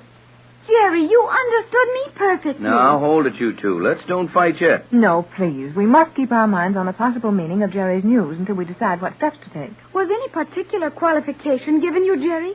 I mean, did G47 mention what services we might be required to give? No, not much. I try to get a job with the cows. Well, I know how to milk a cow, and I'd like to stay in this room where all the green grass and the trees are. But nothing doing. I imagine that job is filled long ago. They've been using milk from these cows for a long time. Yeah, and they've got automatic milkers, too. But it needs somebody to watch them all the time. And guess who's got that swell job? Well, it couldn't be McLeod. He's waiting on the pigs. And the old skipper's gathering the eggs from the chickens. That exhausts the personnel of our party, Jerry. It could not be anyone you would know. Oh, is that so? Well, it is. The new milkman who watches the machines milk the cows is Jim Lowe. Jim Lowe? Jerry, not the Chinese cook from our own boat. Yep, the Chinese cook's got the job. Does he understand his duties? The nearest that Chinese ever got to a cow was opening a can of condensed milk. Yes, he has the job. What a place this is. Are we to choose our occupations and report, or what is our procedure, Jerry? Well, we can go around and pick out our own jobs after we watch the eruption. Eruption? Of what? Well, the volcano. Jerry, you mean the crater where the island of Euclidia is located? Yeah, well, I guess it must be there. There's going to be an eruption of that old volcano. That's what G47's getting ready for. He said we could go up to the top of this room and watch it through the transparent seawall. How far are we from the base of that crater? I think not more than 200 feet, Captain. Then we're not going to watch the eruptions if we can help it. There's more to this, isn't there, Jerry? Well, sure there is, if you'll all give me a chance to tell it. You wasted time discussing our future occupation. Yes, and if that volcano thing is on the level, we may not need any future occupation. Well, that eruption is going to be artificial, and G47 is going to pull a switch that sets it off. An artificial eruption that will create a disturbance on the surface. There must be a good reason for that. There is. I should think so. That'll destroy the island. Oh, no, it won't. You see, they pulled the island way down into the bottom of the crater. It won't get hurt a bit. Did G47 tell you all of this, Jerry? Yeah, and he told me a whole lot more. But we'd better be getting up there if we want to see this. All right, son. You can discuss as we go along. Come on, Pat and Joan. Do we go up this way, Jerry? Yeah, right up this twisting runway. I guess it comes out in some sort of a transparent walled room from what old G47 said. Well, what's it all about? Well, they're going to set off a lot of inflammable bombs. There's a lot of ships cruising around over here, taking soundings and trying to locate the island. What ships, Jerry? Well, they wouldn't tell me that. But I got an idea there are boats from more than one country that's rushed down here to try to save us. And now they'll never know we're here underwater. I guess that's about the size of it, Pat. When they take all the soundings they want, they'll find nothing but the crater of an extinct volcano in a submerged mountain. And those bombs exploding will create the impression the volcano is active again. Then all those ships will be driven away, thinking we have all been lost at sea. Well, what's worse than that? Everybody will think we didn't know what we were talking about. Yes, Jerry, I understand. There isn't any island at the position we gave. There sure isn't. At least not where they'll be looking for it. Well, I'm sorry, folks, but I wouldn't be a bit surprised if those ships up there represent our last chance to communicate with the outside world. If there were only some way to warn them, to let them know that we are down here, 400 feet below the water level, and that the island is submerged beneath the base of the crater over 200 feet below the surface. Well, if we could get our hands on a radio set out of some kind, I'd take a chance and send a message out. And you know perfectly well that you will never be allowed to approach anything that resembles a method of communication. It would not be natural to allow us to send messages which would expose the secrets of the Euclideans. You're right enough about that, Joan. The thing I feel the worst about is that the news will be flashed all over the world that we were all wrong, that the Magic Island never existed, that the position we gave is really an active submarine volcano. Well, there's plenty of people who have sailed over here before. Well, they know there wasn't any volcano here then. That makes it worse, Jerry. It will bring them to the conclusion that an island possibly existed, but that the volcanic eruption has destroyed the island and probably taken us with it. That is logical, Mother. Though surely some of the charts of this locality must show the existence of the submerged mountain we are now inside of. Afraid not, Joan. Euclidean and its magnetism have been around here too long. All the charts of this position are wrong. The mountain isn't shown on any of them. Well, we can't help it now, so we might as well watch what goes on. I guess this is the door we go through. It is at least the end of the passageway. Careful, Jerry. That may be the wrong door. No, G47 said to come up to the top of this runway and to open the door. This is the only thing I can see that looks like a door. Do you think this must be the one he meant? Well, go ahead, Jerry. Well, I'm trying to, but it doesn't want to open. No, nothing doing. You should not have to pound on the door, Jerry. If we were supposed to enter here, the door would open easily. Joan's right. There's a mistake someplace. Well, let's forget about it. I'd feel safer if we weren't any too close to this wall when those explosions take place. Well, looks like we can't get in here, so we might as well go back down. Those Euclideans are going to watch this thing from somewhere. And if we can find that place, we can watch it, too. We have not much time, have we? Well, G47 didn't say how soon they were going to start manufacturing this eruption. But the way he hurried me out of his room gave me the idea it would be pretty soon. Well, then let's go back down. We passed several panels that looked like doors on our way up here. Maybe some of them can be opened. I'd just as soon not open any doors. After all, the ocean is on the other side of this wall. Quiet. What was that sound? It sounded like an earthquake to me. The bombs. I'll bet they've started them. Yes, there's another one. Tex, I felt this steel wall quiver. Now, Pat. Well, I did. Can't you feel the floor trembling? Yeah, I can. This isn't so good. Come on. I believe it is time to leave this place. Maybe so, but there must be someone around here watching this eruption. I'd like to see how they do it. Oh, Tex, please, come along. Oh, very well, Pat, but there isn't any danger. These Euclideans built things too well for that. It is possible, however, that they have not anticipated the stress and strain accompanying these explosions. Oh, sure they have. G47 told me he had the idea of using fake explosions in that old volcano for protection long before these walls were built. Well, whatever it is, we're in danger. That noise is steadily increasing. Hurry, you fools. G47, what's happening? These chambers are to be flooded. Flooded? Oh, I felt something was wrong. But G47, did you not tell Jerry to bring us up here? Will you hurry out of here? No. I told Hall to take you to the top of the other passageway. This is a pressure channel. We must fill it with water to withstand the pressure of these explosions. Otherwise, Euclidia will be flooded, and you stupid fools will have the lives of everyone here in danger. Gee, I'm sorry I made a mistake. You certainly made a big one. Do not blame Jerry. This would confuse anyone. I certainly couldn't tell one passageway from another. Silence, you stupid fools. Go, hurry. Take yourselves down this incline as rapidly as possible. Go. But what about you, G47? Go. Come on, everybody. We'd better move faster than this. G47 has gone back into that upper chamber. What if he's caught in there and can't get out? I guess he's too smart for that. G47 would think only of saving the colony. He would make no effort to save his own life. He's just like that, all right. You three go on down this ramp. I'll go back and see if I can help him. No, Tex, don't be foolish. Why should you try to save that man's life? Our lives wouldn't be worth much without him. You are right, Captain. All of our lives depend on G47. You're too late now. Run, everybody. That wall's going to cave in. Come on. Let's get out of here.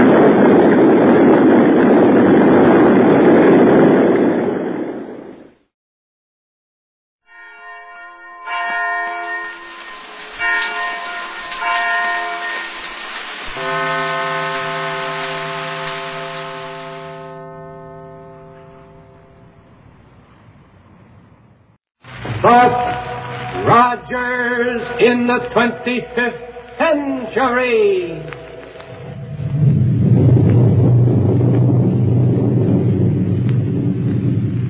And the shower of silver dollars from Popsicle Pete's money box.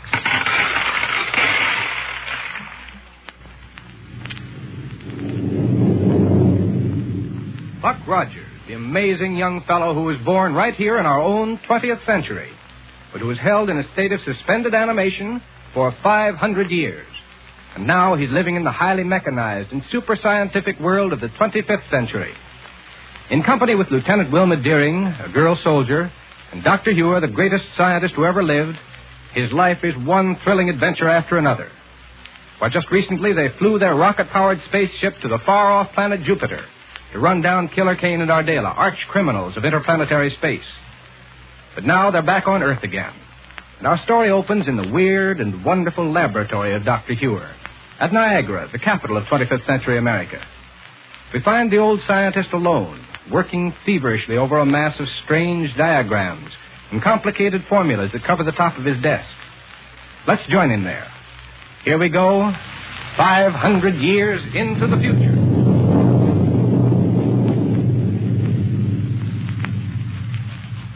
Heat output times the square of the lens radius times pi equals... I've got it. Hello, Doctor. Wilma, look. I've worked out the heat radiation formula for the mechanical mole. Mechanical mole? Here. Let me at that subcosmic radio unit. But what under the sun is... Excuse me, Wilma. Calling Factory B18. Factory B18. Factory B18, Rankin. Rankin, this is Dr. Hewer. Oh, yes, Doctor. set the radial heat controls exactly as I tell you. Yes, sir. Number 1 at 33 degrees, 4 minutes right. Number 2 at 7 degrees, 17 minutes right. Number 3 at 9 degrees, 9 minutes left. Yes, sir. Do it immediately. We'll take the mole on a test run just as soon as we can get over there. Yes, sir. Signing off. Well, now, Doctor. Where's Buck Wilma? Why, he's out making a trial flight in the new super rocket ship you developed just after we got back from Jupiter. Oh. But what is a mechanical mole? Well, then wait. We'll want him in on the test run of the mechanical mole, too. Central Radio Bureau? Dr. Huer calling Central Radio Bureau. Mechanical mole, did you say? Central Radio Bureau, Stratton speaking. Oh, Dr. Huer, Stratton. Do you know where I can reach Captain Buck Rogers? Oh, he's making a test flight, Doctor, in the new interplanetary rocket. Yes, I know. But where is he? Well, last reported about 17 points west of the moon. Oh. Flying a course in the general direction of Saturn. Well, then use a subcosmic power beam to contact him immediately. Ask him to join us at the spaceport just as soon as he can get back to Earth. Hangar number 4. Oh, the experimental hangar. That's right. And radio Sergeant Carborg out there that we're coming. Tell him to have everything ready for us. I'll call them both right away, sir. Thank you. Signing off. Signing. Did you come over here in a rocket-powered air roadster, Wilma? Well, yes, Doctor, I did. Fine. We'll use it to fly out to the spaceport. Come along. But I don't understand. All this talk about a mechanical mole and heat radiation formulae. Wilma, we're about to embark on the most amazing scientific venture we've ever attempted. Oh, really? Come along now. I'll tell you about it on the way over. Oh, good. Your rocket roadster is the enclosed model. Now, it keeps my hair from getting blown all over the place. That's but you're wearing a flying helmet. Well, that's as good an excuse as any. Here now. Get in. Want me to take the controls? If you like. All ready. Then here we go.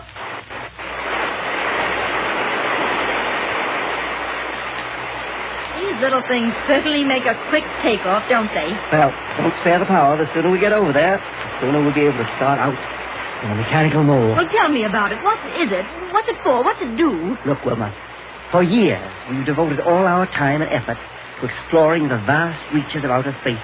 Mars, Venus, Jupiter, Saturn, even far off Pluto. Yes, and we've had some mighty interesting times on those planets. Yes, but as a result of the fascination of interplanetary exploration, we have utterly neglected the very world we live on, Earth. Yes, I guess so. But now, what has that got to do with... A few elementary facts we do know. Seismographs, instruments that measure shocks and vibration in the Earth, have indicated that it has a central core some 4,000 miles in diameter, composed, in all probability, of the heavier elements like iron, nickel, platinum, and radium. Only, of course, they're liquefied. What? Awfully hot in the center of the Earth, isn't it? The temperature is probably in thousands of degrees. Well, then, the elements you mentioned must be liquefied. No. Although that temperature is far higher than that at which any known substances could be ordinarily used and remain solid, the enormous pressure is undoubtedly sufficient to keep it from melting. Some pressure? Well, normal atmospheric pressure, that which surrounds us all the time, is a little over 14 pounds to the square inch. Yes, I know. But the pressure at the core of the Earth is estimated at about 3 million atmospheres. Good night. But now, Doctor... Now, of course, we know that most of the Earth's land surface is covered with a layer of sedimentary rock. Mm-hmm. Particles of rock and sand that were spread about by water following the Ice Age, and then settled and stuck together. Yeah. Now, geologists agree that a widespread granitic layer extends well under all the continents. Mm-hmm. Other common minerals are shales and sandstone and basalt in such forms as dolerite and gabbro and ecrogite and pachyllite. What? Oh, now listen, Doctor. You're just trying to mix me all up and change the subject. I want to know about the mechanical mole. Well, then watch your navigation and swing us round. Huh? Directly below us there at the spaceport. Oh. Great day, that thing? Yes. Why, it looks like a big, long metal sausage. It's made of flexo-impervium, the toughest and most flexible metal known to us. That huge lens at the end of it. And those little fins sticking out all over the sides. A thermic radiation projector. A heat ray. Oh. And the fins shield a system of non-recoil energy projectors. But what is it for? What does it do? Well, what's the controls? We're heading straight down at it. I'm sorry. It's such a strange-looking thing. And look at all the people gaping at it from that barrier that's strung around. Well, land us there in the open space between it and the hangar. Okay. You see, there's Sergeant Carborg waiting for us. Yes, sir. I'm cutting the power. Now we'll coast down. We're dropping pretty fast, Wilma. Then I'll use some reverse power to land us without a bump. Now, let's get out so I can find out what this mechanical mold is all about. Dr. Hewler, sir. Hello, Carlog. Hello there. And Lieutenant Wilmer. Well, I might have known you'd be coming along on this experimental trip, miss. Well, now I know that the mechanical mold is capable of making some kind of a trip anyway. Been having quite a time keeping the crowds back of the fence, Doctor. They all want to have a look at her. I thought you were going to keep it in the hangar, Carlog. Not the sort of machine that should be around where people can get at it or into it. Oh, my men are keeping them all at a safe distance. You see, Mr. Rankin from the factory brought it out here to make some adjustments on it. Oh, then he's already been here? Yes, sir. Left just a minute ago. Fine. That means we can start out in the mechanical mold without delay. Well, what about Buff, Doctor? Oh, of course. It's funny that he isn't here. I told him to come out and make himself at home in the mold whenever he...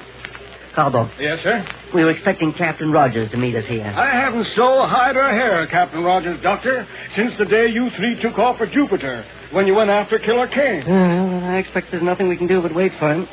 And while we're waiting, Wilma, I'll take you into the control room of this machine and explain to you how it works. At last I'm going to find out what it's all about. Carbo. Yes, sir? You better have your men clear a long path for us in the general direction of the city. We don't want the withering heat from the thermic radiation projector to hurt anyone when we start up. Yes, sir. Do it right away, sir. The rocket rest to be all right here next to the hangar? Yes. And come on, let's get into this big machine. No, wait a minute. There's the radio call signal inside the hangar office. Oh, let Carlborg take it. He's moving the crowd back. Only take a second to answer it, maybe Buck. Here now. Buck Rogers. Center Radio Bureau calling Captain Buck Rogers. Calling Captain Buck Rogers. Hello? Urgent message for Captain Rogers from the office of the President of America. Oh, well, Captain Rogers isn't here, but I'm expecting him any minute. Dr. Huer? Yes? This is Stratton speaking. Oh, Stratton. I'm sure it'll be all right for you to relay this message to the captain, sir. Besides, you ought to know about it. What is it? Well, it reads as follows. Killer Kane and Ardela have escaped. What? Yes, sir. Good night. Then tell the President we'll drop everything to get on their trail immediately. No, wait, sir. You'd better hear the rest of this. Well, all right, go ahead. Killer Kane and Ardela have escaped from the emergency prison where they were placed to await transfer to the city prison. Yes. A clever trick made it possible for them to get a 24-hour start in the rocket plane you used for the Jupiter expedition. The fastest ship in the universe. Entire Space Patrol fleet has been unable to pick up that ship's rocket trail. Apparently, there's nothing we can do but wait until the two criminals show up again. Urge, however, that you keep constantly on guard against Kane and Ardela's reappearance. End of message. All right, Stratton. Thank you. Doctor, what can we do? Nothing, Wilma, except what the President suggests.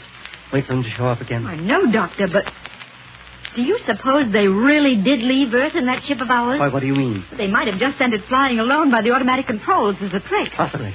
To throw us off that trail. Crowds all move back, Doctor, and you can... Say, what's the matter? Nothing. Come along, Wilma. We'll board the mechanical mold. Yes, sir. Right this way. Crowd's mighty anxious to see that big machine get started, Doctor. Are they? Yes, sir. You'll catch it. Hey, look. Look, it's moving. You're right. And the heat ray at the nose of it is starting to glow. Doctor, Killer Kane and Ardela. You're right. And with that heat ray, the lives of all these people out here are in danger. And Kane and Ardela won't hesitate to use it. It's moving over toward the crowd of people right now. Come on, we've got to stop it. Stop it? How? Then what can we do? Get those people away from here. Come on, get them away.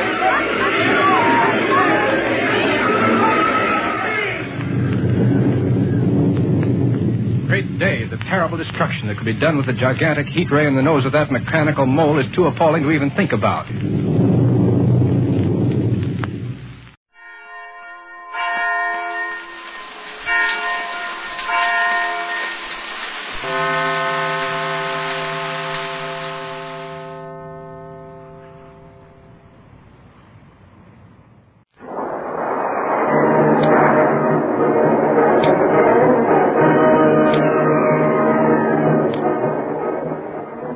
Presenting the amazing interplanetary adventures of Flash Gordon.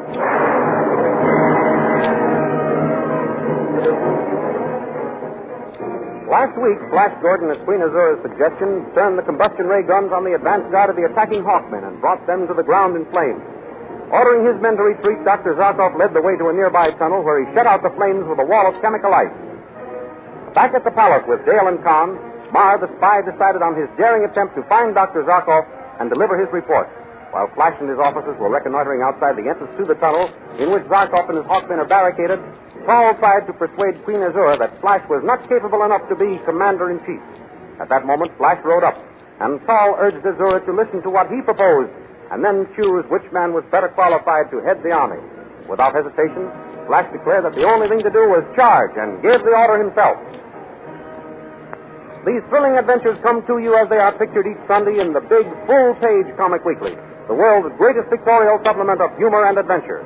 The full-page Comic Weekly, each page printed in full colors, is distributed everywhere as an integral part of your Hearst Sunday newspaper.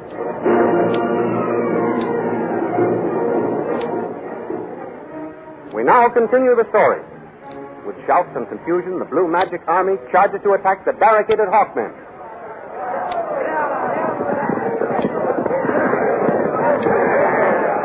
Suddenly, Paul, furious at being displaced as general by Flash, draws a bead on his back and pulls the trigger. Flash! Flash's horse stumbles and pitches forward dead. Flash is hurled to the ground. Halt! Stop charging! Azura gives the order to stop the charge and makes her way to Flash's side. Flash, my prince, are you hurt? Oh, speak to me, my glorious one. Flash. Here, take his helmet, someone. Open your eyes, my beloved prince. Where am I? Stay over. Quick, you. Give him some stimulant from his flask. That's it. Hi. Azura, my beautiful one. What happened? Oh, you're all right. But no thanks to Carl here. Your Majesty, what? You shot at Flash's back. Oh, no. I saw you. It's lucky your hand wasn't steady. But for making an attempt on Flash's life, you shall die. By my sword. No, Your Majesty. I beg of you. Wait, don't kill him, Azura. He deserves to die. His was an act of greatest treachery. No, it was an accident. I swear it, Queen Azura. It was an accident. Let him go, Azura. I'll take his word for it. It's growing dark and we can't afford a moment's delay. Very well. Paul, get behind the lines and thank your prince's generosity that you live. Thank you, sire. Thank you, gracious queen. And now for a fresh mount. My horse is dead. Take my horse, Flag. Very well. Wait. It's growing darker with each second. It will be better to camp here for the night and attack at daylight. But the Hawkmen may escape during the night, Azura. Not if we keep the combustion ray guns trained on them. True, Azura. All men, lay siege to the tunnel with the combustion ray guns. Start the barrage of combustion rays as soon as the range can be found. And tomorrow morning, my queen, but come, I will tell you of my plan. I hope they aren't all military ones, my prince.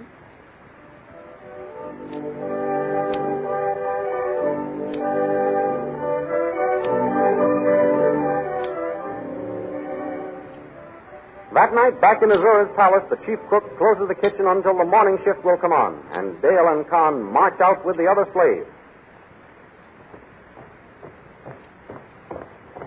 I'm worried, Con. There's nothing to worry about, Princess. Ma is taking an awful risk. He'll never be able to find his way through the enemy lines to Dr. Zarkov. Leave it to Ma. He was clever enough to get himself into the palace. He'll get back to Zarkov somehow. Halt! Slaves, to your quarters. Con, Yes? do you really think Ma will get to Zarkov in time to warn him? Of course. I heard one of the guards say their army had the Hawkmen bottled up in a tunnel someplace. If that is so, Princess, Zarkov can't be very far from here. It ought to be easy for Ma to see the lights of the campfires, and so make his way straight to the lines. Oh, I hope he gets there in time. So do I. Zarkov may not know why Flash is at the head of the Blue Magic Men. He may think he's a traitor and shoot him down on sight. True, Princess, but on the other hand, Flash, not recognizing Zarkov as his friend, may kill him. Oh, no, Con. Ma must get through those lines. If he doesn't, something terrible would happen. I know it. Don't worry, Princess. I know Ma to be a fine officer and a brave soldier. He'll get word with the Zarkov, or die in the attempt. Oh, don't say that, Tom. It makes me grow cold all over. I'm sorry, Princess. I only wish to convey to you how hard Ma will try to carry out his mission. If Ma gets to Zarkov and tells him about Flash, the great scientist may be able to get him out of the wicked queen's power. That's what I'm hoping, Princess. I'm only a rough soldier. I know nothing of drugs and chemicals. We need Zarkov and his great knowledge. I'm sure he could help us. Tom? Yes? It's odd how long the effect of that drug has lasted on Flash. Don't you think so? Yes, I do. At first I thought it might be put in his food, but I watched every morsel of that prepared. It's taken from the same pans and kettles as Azura. And nothing happens to it in the kitchen. Perhaps Azura gives it to him. Most likely. Well, she has a splendid opportunity to renew the drug now, out on the field of battle. If she needs to renew it. Why, what do you mean, Princess? Tom, Sometimes I wonder if Flash is under the spell of the Queen's magic drug or under the spell of the Queen herself. She is a beautiful and attractive woman. You mean that Flash is pretending he doesn't know us? That his mind is perfectly clear? Yes. Oh, no, Princess. Flash Gordon is not capable of such deceit. I hope you're right, Tom. I've tried and tried to believe my thoughts were just my own imagination. That Flash really and truly was under some strange drug. But the effect has been so lasting, I'm beginning to doubt he's in love with me. You must never think that, Princess. I don't blame you for having such thoughts. This whole thing must be terribly hard on you. You've been brave and loyal so far. You must not weaken now. Promise me you won't weaken, Princess. Thank you for your encouragement, Tom. I have been foolish to doubt Flash. I won't doubt any more, I promise. Good. Look, here comes Mara. You must be ready to start. I've come to say goodbye, friends. You're leaving now? Yes, for the servants' gate. Will you see that the coast is clear while I slip out? Certainly. Then let us hurry. A soldier just come in from the battlefront. He says the Blue Magic Army has besieged the Hawkmen in the tunnel, 10 miles from here. What did I tell you, Con? That guard was right. They have Dr. Zarkov bottled up. The Queen's army is in camp for the night and will attack in the daylight. I must get through and warn Zarkov. Don't forget to explain to them about Flash. No, I won't, Princess. It was the guard. Step back into the shadows, Mara. Who's there? We're getting a breath of air before going to our quarters. Very well. Don't delay too long. All right, Mara. You can come out. Thank goodness you were with me. Well, from here on, I'm on my own. Goodbye, Princess. Goodbye, Ma, and good luck. Thank you. Success to you, Comrade Mara. Now, be of good cheer, both of you. Zarkov shall soon be here. Goodbye. Good luck.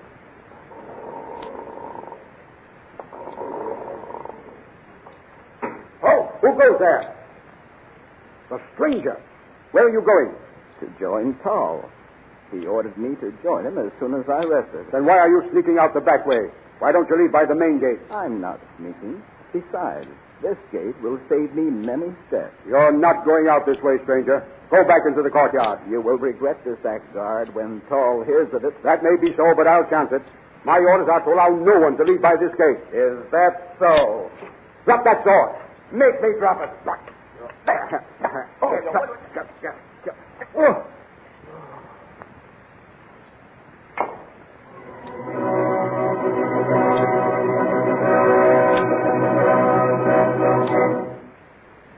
Just as the dawn breaks in the east, the Blue Magic Army rouses from its camp and prepares to attack the Hawkmen.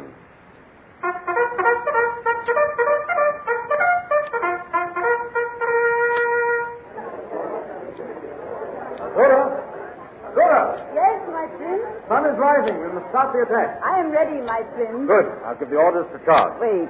Let us drink a toast before we enter battle. Here, my prince, to victory. To victory and you. Prettily said, my prince. And now, let us charge the enemy and capture them. My impetuous hero. You would think you were out hunting. Flash, you are attacking a fierce and warlike army, the dreaded Hawkmen. I've never heard of them. They mean nothing to me. You are sure of that? Certainly. Why do you ask? I wondered. That devil Carl.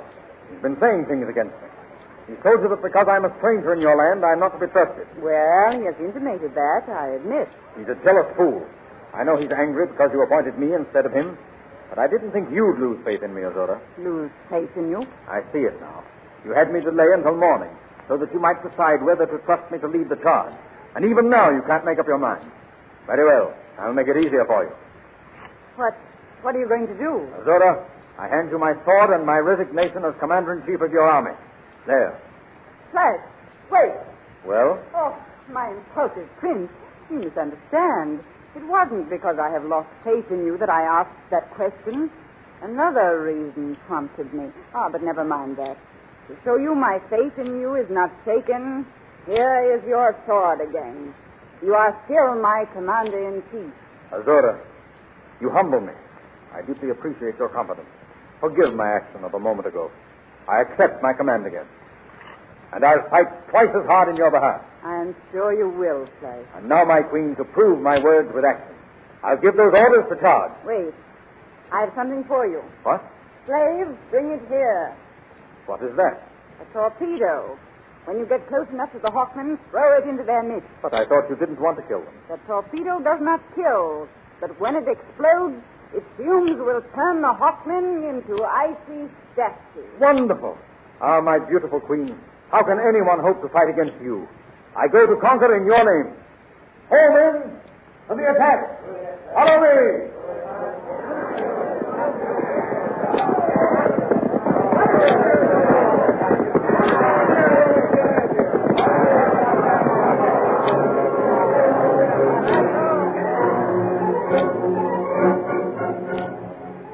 Meanwhile, inside the tunnel, Zarkov and his men wonder at the sudden stopping of the combustion ray bombardment, which has been going on all night.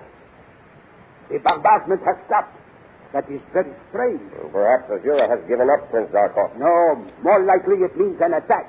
Look, Commander, someone is running up to the entrance, alone. What is this, some kind of trick? It may be.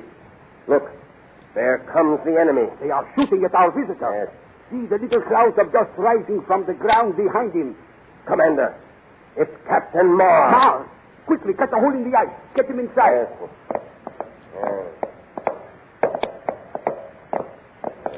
Hurry, men, hurry. He will be killed if you do not get him inside. Ah, that's it. The hole is big enough to talk through now. Marr! Pizarra, the enemy. Hurry, men. Get that ice broken through. What have you to report, Marr? Pizarra, the enemy are right behind me. I had hoped to get into here in time to warn you. Pull him inside, men. Commander, Flash Gordon is up. He's hit. Pull him inside. Flash Gordon is what? Marr! Speak, man! Marr! They've killed him, Commander. Marr is dead. Dead? Just as he was going to reveal something about Flash. Poor fellow. Faithful to the end. Here comes Flash Gordon now, riding ahead of the Blue Magic Army. Ahead of the enemy? Yes. Can he have deserted? Are they after him, too? Stand aside.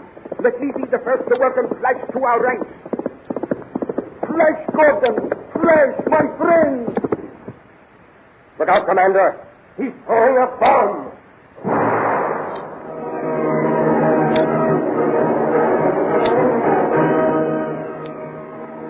What will happen to Dr. Zarkov and the gallant Hawkmen when the freezing fumes of the bomb turn them into living icicles? Follow these thrilling adventures in full-color action pictures next Sunday in the Comic Weekly, which is an integral part of your Hearst Sunday newspaper. The Comic Weekly, as you know, is now printed in full-page size, not tabloid. No change in the features, but bigger and better pictures and more easily read captions. All your favorites will be there. Bringing up Father, Skippy, Fritz and Casper, the Little King, Barney Google, the Katzenjammer Kids, and many, many others. What a treat is in store for you next Sunday in the big, full-page, full-color Comic Weekly. So be sure you get the Comic Weekly next Sunday with your Hearst Sunday newspaper and enjoy a half hour's good, clean fun with the foremost merrymakers in the world of pictures. And don't forget to tune in next week at the same time and learn what happened to Dr. Zarkov and the gallant Hawkmen in the next chapter of the amazing interplanetary adventures of Flash Gordon.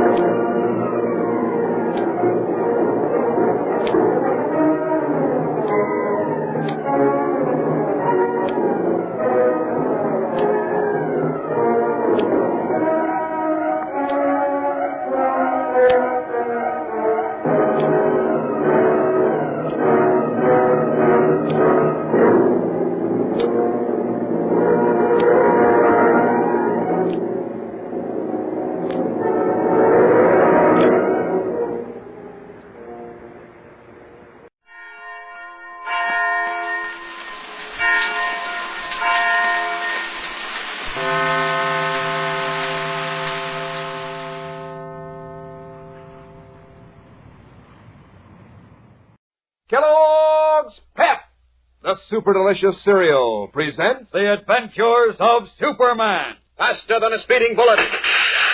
More powerful than a locomotive. Able to leap tall buildings at a single bound. Look, up in the sky. It's a bird. It's a plane. It's Superman. And now, The Adventures of Superman. In a secret cave in the Black Forest of Germany, a brilliant but unscrupulous Nazi scientist named de Teufel has injected a solution of pure kryptonite into the veins of a young Nazi, the son of Professor Milch. Teufel said that when the youth awoke, he would generate such tremendous atomic energy within his own body that the entire world and even Superman would become his slaves. Meanwhile, unable to find Teufel, Superman has returned to Metropolis, where a leading American scientist is trying to discover a defense for him against his mortal enemy, the kryptonite. As we continue now, in the musty, dimly lit cave in the Black Forest, 10 Nazi leaders crowd around the rough bunk on which Milch's son lies, pale and motionless. Almost 2 hours have passed since the injection. Milch, frenzied with grief, addresses the squat, scowling Teufel. You have murdered my son, Teufel. Nonsense, Milch. See for yourself. He has no pulse, no heartbeat. Nonsense, I tell you. Everything went as planned. I myself tested the kryptonite solution. My computations were exact. I checked them over and over. Your computations were false. Your whole plan was mad. I should have known better than to put my son's life in your hands. Restrain yourself, Milch. I warn you. You warn me? Who are you to warn me? It's my son who lies there dead. He will yet revive. He must live. All of the kryptonite was dissolved and is now assimilated in his body. Here's our last chance, our last hope. Nine is dead, and you killed him. And for that I shall see to it that you too shall die. You're a fool, Milch. You should know better than to threaten me. I said your son will live. But if he does not, then he died for the fatherland. The fatherland? Who are you to speak of the fatherland? All that you ever did was for yourself, for your own selfish ends to gain power and money. That is a lie. It's the truth, and you know it. Was I not in the Chancellery the day that your first rocket bomb fell on England and you boasted to Hitler? You and I, Führer, will rule the world between us. You did not say Germany would rule. You said the Teufel would. I leave it to General Bromberg, who was present. General, is it not true what I said? Gentlemen, please, we cannot afford to quarrel among ourselves. There are too few of us left. Then take this fool Milch away from me until he calms down. I must take... A fool, am I? Why? Yeah, you are a great fool, Milch. A disgrace to our noble cause. I am a fool, am I? A disgrace to our cause. I'll show you, you murderer. There are allied soldiers in the forest who hunt for you. I'll bring them here. What? Milch? You'll pay for murdering my son. He leaves the cave. Stop him. He only threatens Teufel. He is grief-stricken. When he comes down... The fool will do as he says. After him, all of you. Nein. The light soldiers are all about. They will see us. Then I will go alone. Quick, General, give me your revolver. Nein, Milch can be trusted, I tell you. And he is our only chemist, a great chemist. I tell you, the fool will betray us. Give me your gun. Well, here it is. Good. Now remain here quietly, all of you. I will take care of the traitor and return. The boy cannot be dead. There is still a chance. Rushing from the cave into the dense forest, Der Teufel furiously pursues Professor Milch. Meanwhile, summoned by the wounded military police sergeant Bill Nelson, Major Carroll and a squad of American soldiers have arrived at Gottfried's Inn, hardly a mile away, under the cellar of which an underground tunnel leads to the Nazis' secret cave in the forest. After treating the wounds of Sergeant Nelson and his companion, Corporal Harry Marks, Major Carroll and an army doctor have just found Gottfried, the innkeeper, who lies faintly breathing behind his bullet-shattered bar. Major Carroll. Doctor, Gottfried's alive. Maybe he can tell us about the Teufel. Yes. He's done for, though. You better make it fast. He can't last much longer. Listen, Gottfried, you're in pretty bad shape. Yeah, I know. Tell me, Major, what will happen to my wife? If she was working with the Nazi underground, too, she'll have to take the consequences. Oh, but she was not. I swear it. Your word is no good to me, Gottfried. Now tell me. Listen, if I tell you where the Teufel is, Major... Yes? You will promise to be lenient with my wife? I can't make any bargains with you, Gottfried, but I'll tell you this. My government wants Teufel badly. If you help us get him, we might be disposed to deal more kindly with your wife. Yeah, I will tell you. Listen, you know the road which goes for the Black Forest to the south of your camp? Yes? If you follow that road almost to the end of the forest, you will come to where it branches off. A wagon trail goes to the south, and a narrow foot trail to the southwest. For perhaps 5 miles on the foot trail is a small log house where the game warden lives. And there, if you make haste, you will find Teufel. You mean that? Yeah, he is there now. But you must hurry. Tonight he meets someone there. Tomorrow he departs. You're giving me a bum steer, Gottfried. It won't do your wife any good. No, I am not. You men have already looked through the inn and found nobody. I know I'm dying, Major. I think only of my poor wife now. But you must hurry, or the Teufel will escape from you again. All right. We can be back in a few hours. I'll leave a car here, Doctor, in case you want to take him to the hospital. Right, Major. Lieutenant Harris, station a guard around the inn and hold anyone who comes here. Johnson, Henshaw, Cohn, get in the car with me. Take the forest road just beyond the camp, Sergeant. Yes, sir. And step on it.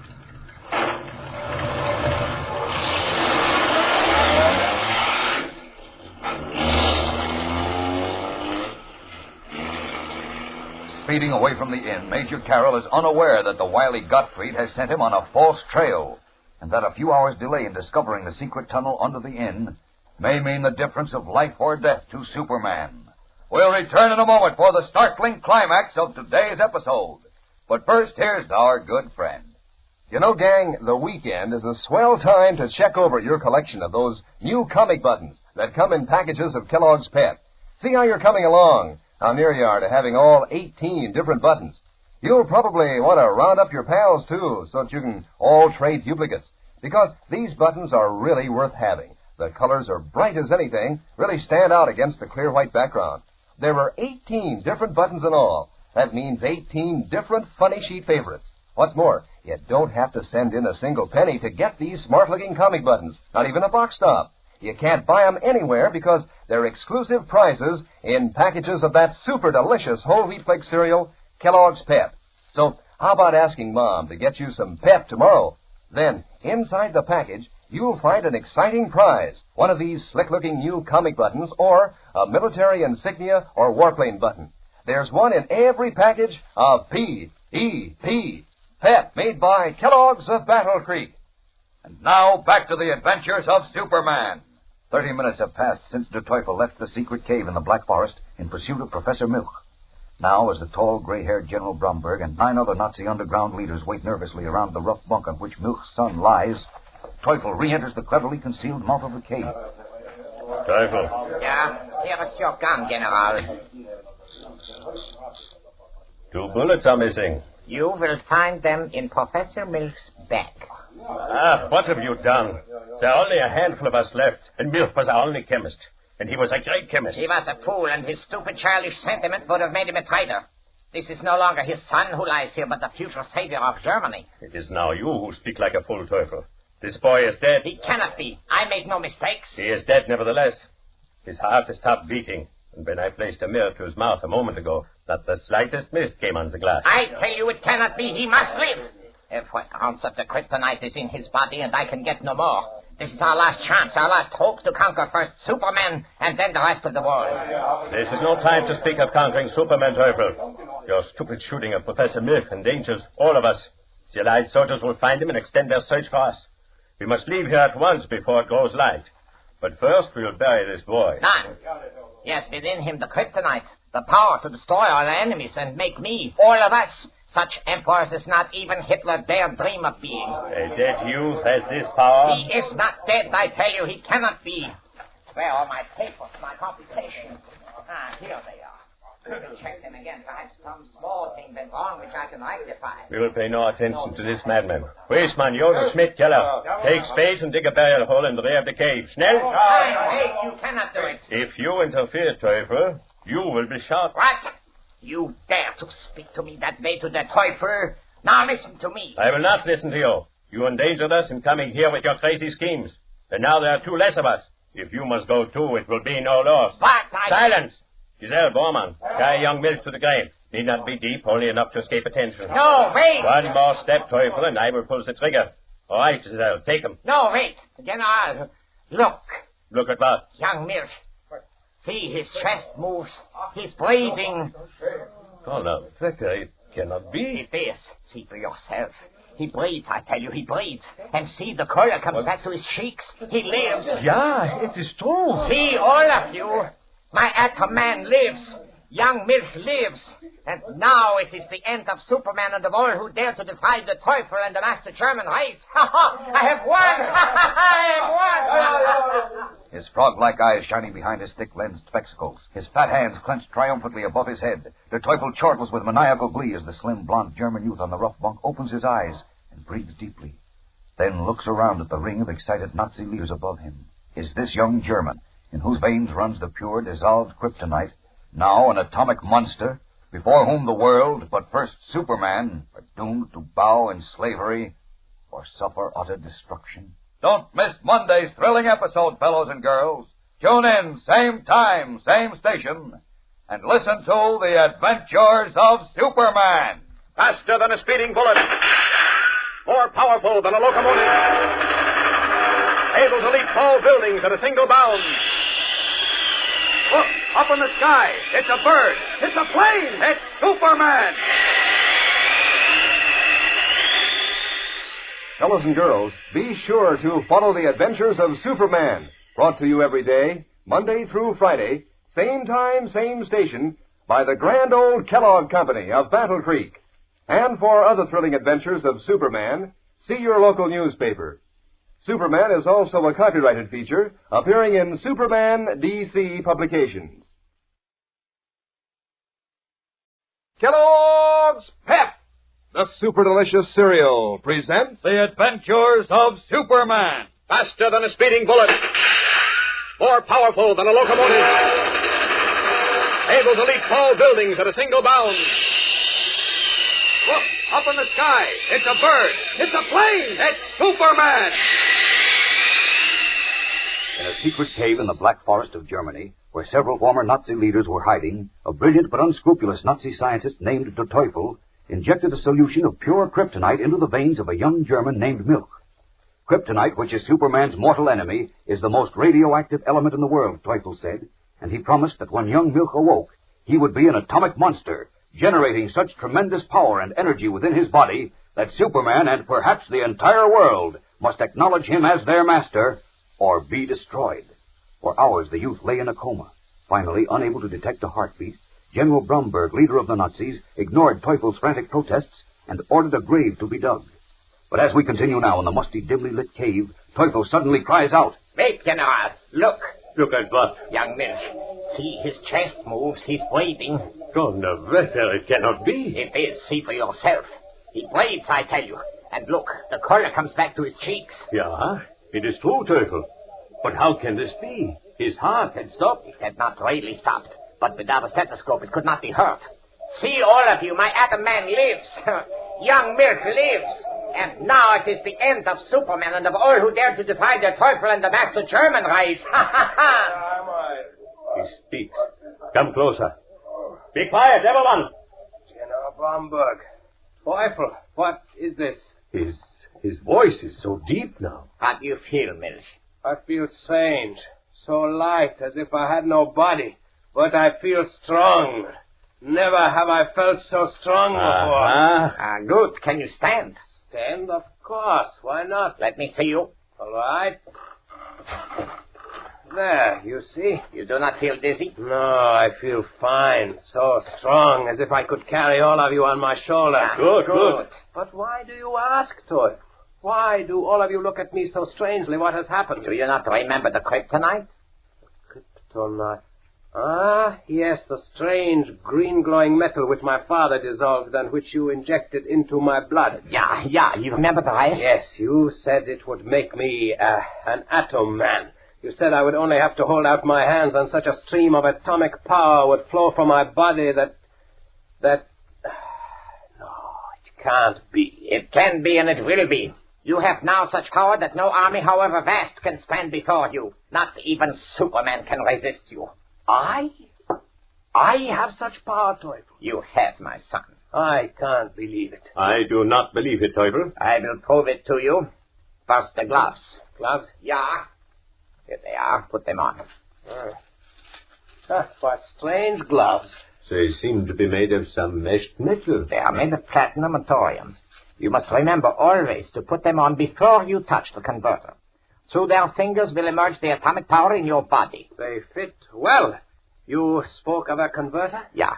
It is that small square metal box attached to your throat. It, too, is made of thorium and contains a tiny electronic tube. When you turn the little switch, an impulse flashes to the kryptonite atoms in your blood. No! Do not touch the switch or you will explode all of us into nothing. You can't be serious, Toy. You will see for yourself. Come. Where? Outside the cave. You two, General Bromberg, and all you others, come with us. Go quietly. There are Allied soldiers all about in the forest. It's still dark, General. Follow me now. We will go to the top of the small hill just ahead. But why do we go there, Teufel? In a moment, you shall see. As soon as we reach the top of this hill. Be careful. The Allied soldiers may have heard the shots before and be searching for us. You can stop fearing the Allied soldiers, General. Soon all of them will be the slaves of my atom man. An atom man? You speak like a fool, Teufel. It is impossible. Fantastic. So they said of the first automobile and the airplane and the telephone. And so they said of the first atomic bomb. But an atom man... I said you shall see. Here. Just far enough. All of you stand behind us. Now what? Now comes the demonstration of how the master German race, as guided by me, shall rise again to destroy all our enemies and rule the world. Yeah. Now, young men, you will listen to me and do exactly as I say. You are ready? I am ready, Teufel. Your gloves are on firmly? Yes. Let me see if the converter fits exactly over your jugular vein. Yeah. You have felt where the little switch is. I know. Do not touch it yet. You are facing us. Turn toward the cave below. All right. What do I do now? Now, turn the switch on the converter. All right. There. What happens? That sound. My voice. What an unusual voice. You are now an atom man. Your voice is the voice of atomic energy. The kryptonite atoms rush through your blood to your fingertips, where they will emerge in an unbroken chain of unlimited power. What is that? Point your hands at the cave, quickly. Ja, Teufel. As the slim, blond young German raises his mesh-gloved hands, a brilliant white light which seems to illumine the entire forest flashes above him. And then there is a tremendous explosion.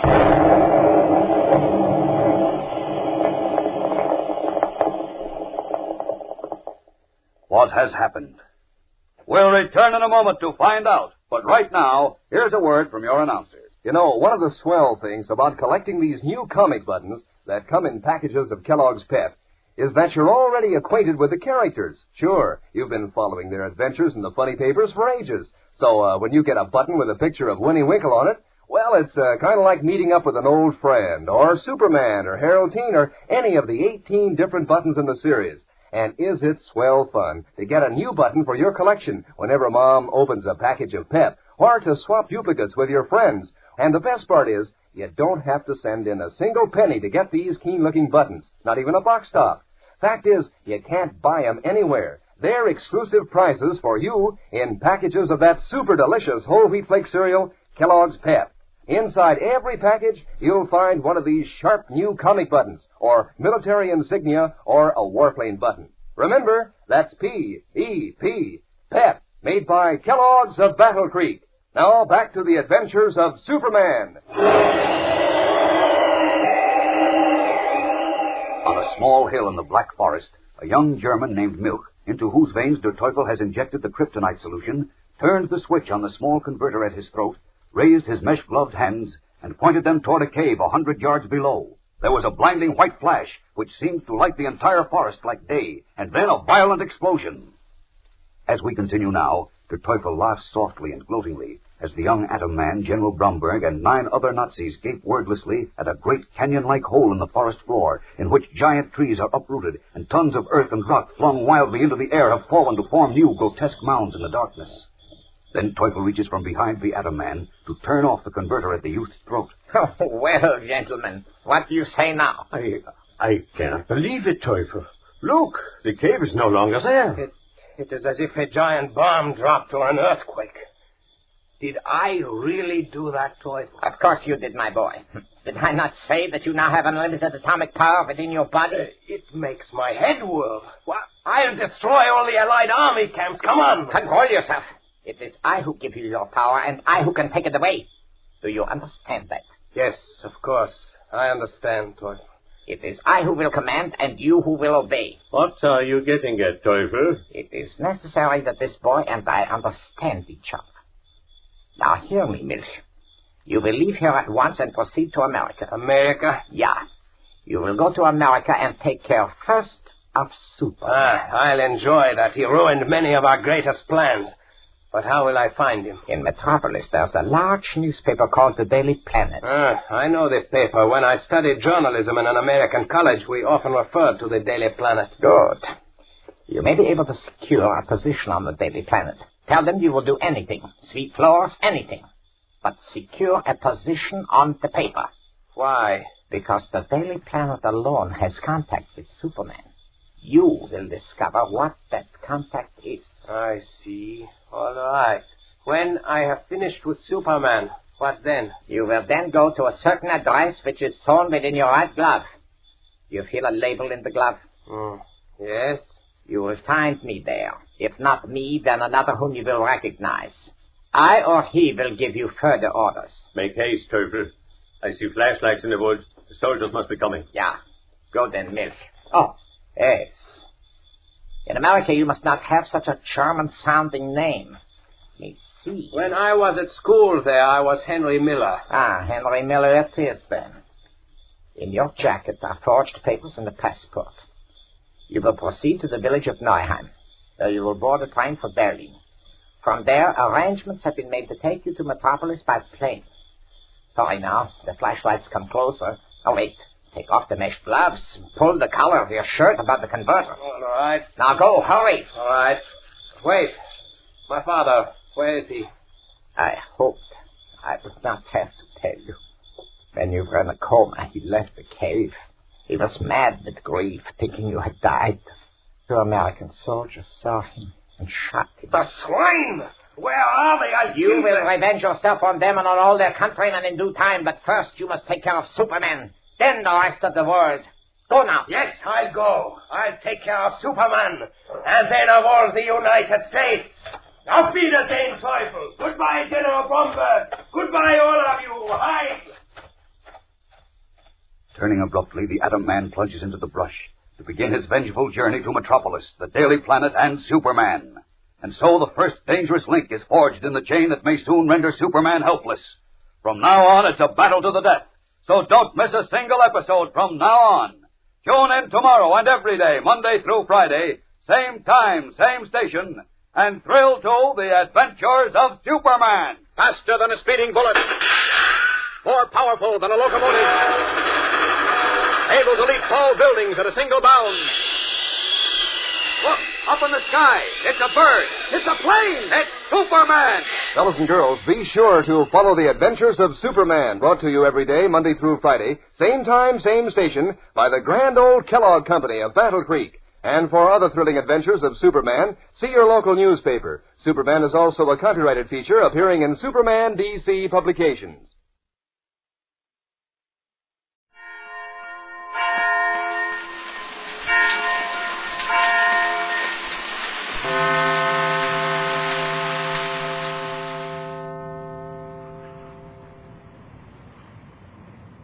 Kellogg's Pep, the build-up wheat cereal, invites you to rocket into the future with Corbett, Space Cadet. Stand by to raise ship. Blastoff -5, 4, 3, 2, 1, 0.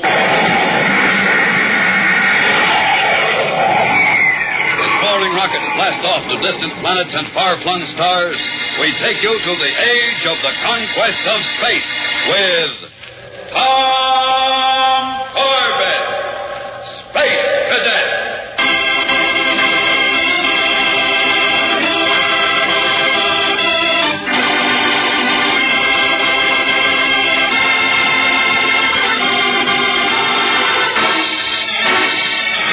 At Space Academy, the bright sun glints along the polished metal of a rocket cruiser's hull.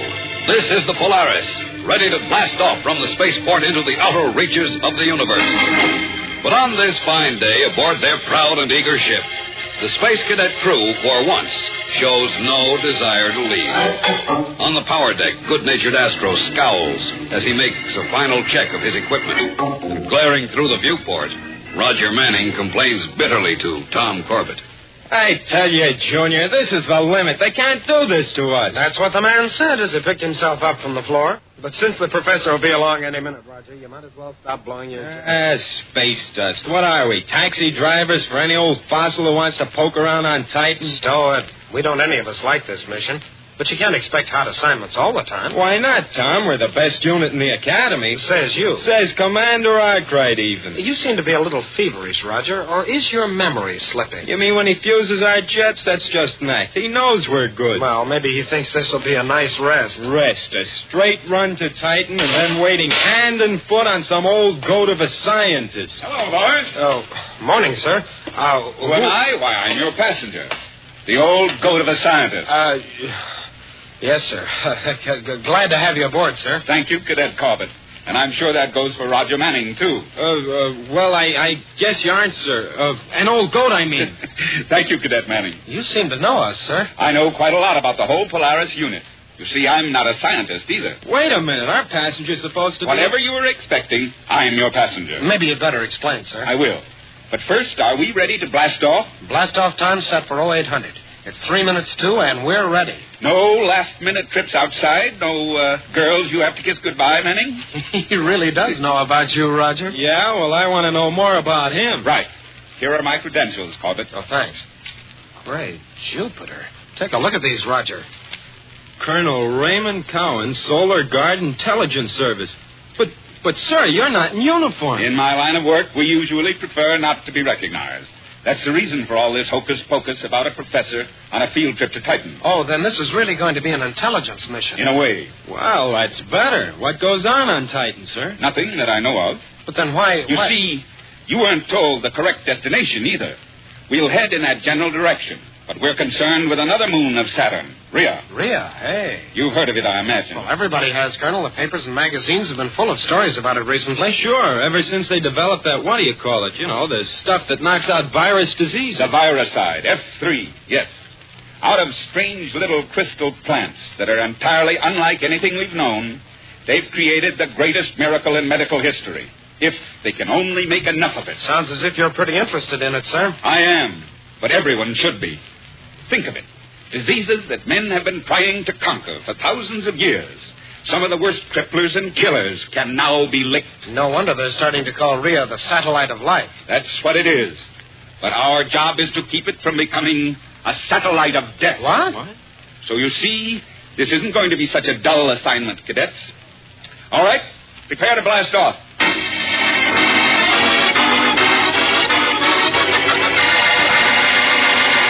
We'll return to the exciting adventures of Tom Corbett, Space Cadet, in just a moment, so stand by.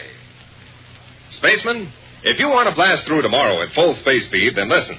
Tomorrow morning, when Reveille sounds, hop up and jump out of bed. Well, maybe jump is the wrong word. Anyhow, get out of bed and dress yourself. Next, wash yourself slowly and carefully. Well, at least wash yourself and brush your teeth. Okay, you'll pass inspection. Now, you're ready to enjoy the Spaceman's Breakfast, Kellogg's Pep. Wait, Spaceman, Kellogg's Pep deserves a bigger fanfare than that. Remember, Pep is the build-up wheat cereal with a wonderful flavor.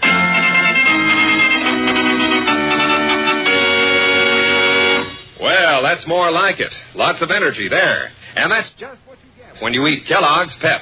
Lots of food energy. Eat Pep, and you get the food power necessary to travel at full space speed. Pep supplies you with important vitamins that help build strong bones, tough muscles, and healthy teeth. But, Spaceman, that's not all. When you eat Pep, you enjoy its wonderful, rich malt flavor. Yes, that's what you'll say when you dig into a heaping bowl full of delicious Kellogg's Pep. So, Spaceman, start off tomorrow the Spaceman's way with Kellogg's Pep. That's P-E-P. Pep. Kellogg's Pep.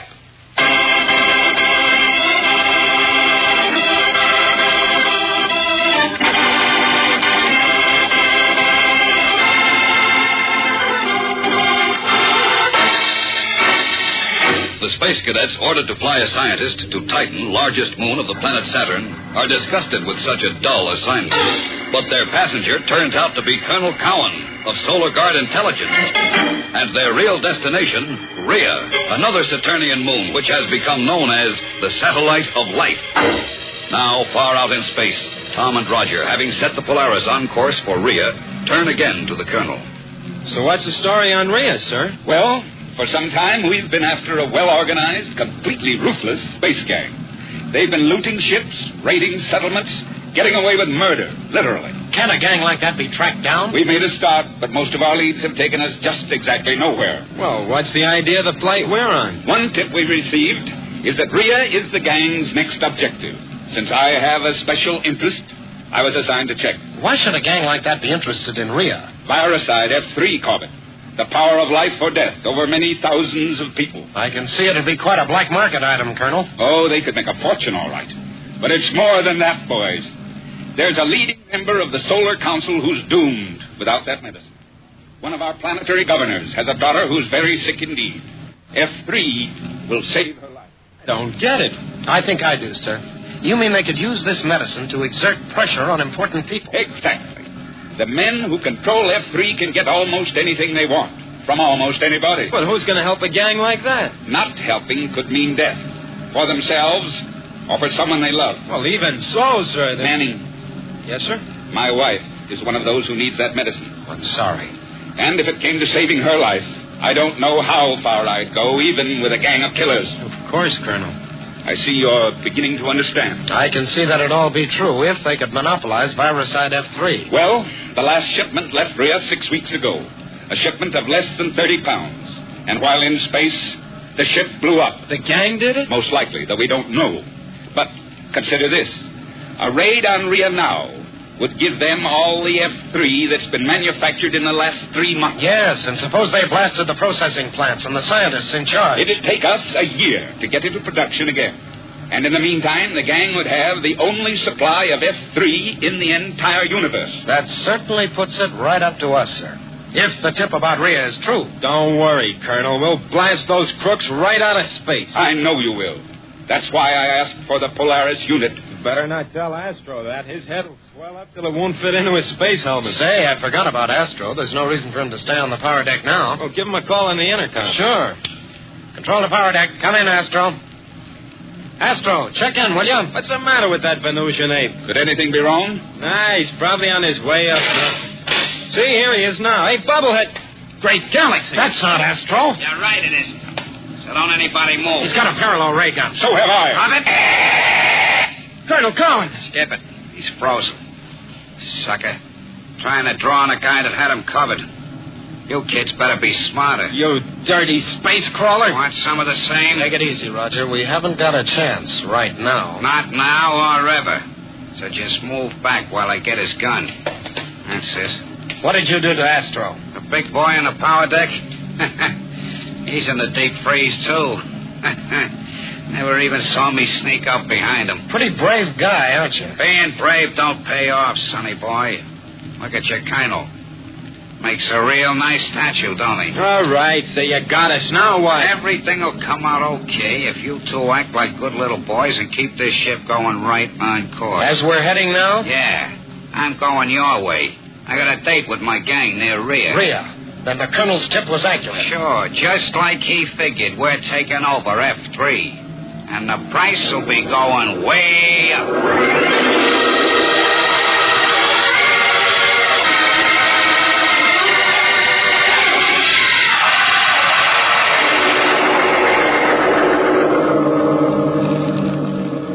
Tom, why should we run the Polaris for this space rat?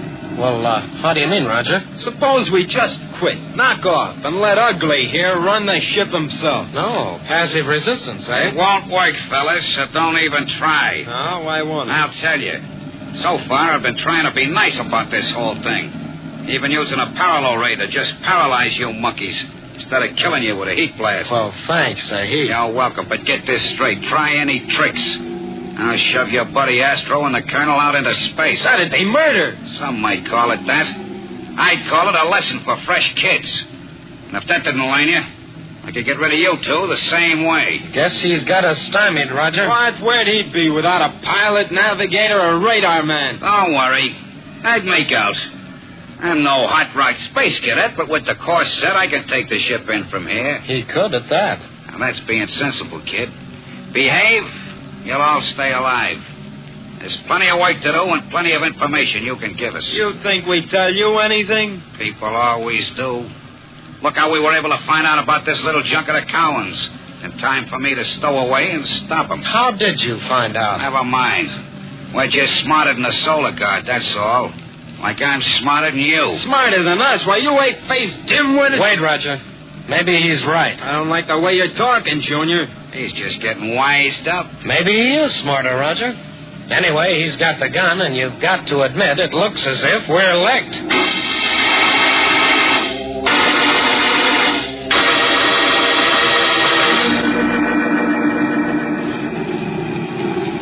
Hey, Roger. What do you want, quitter? Aren't we getting badly off course out of the space lane? What's that?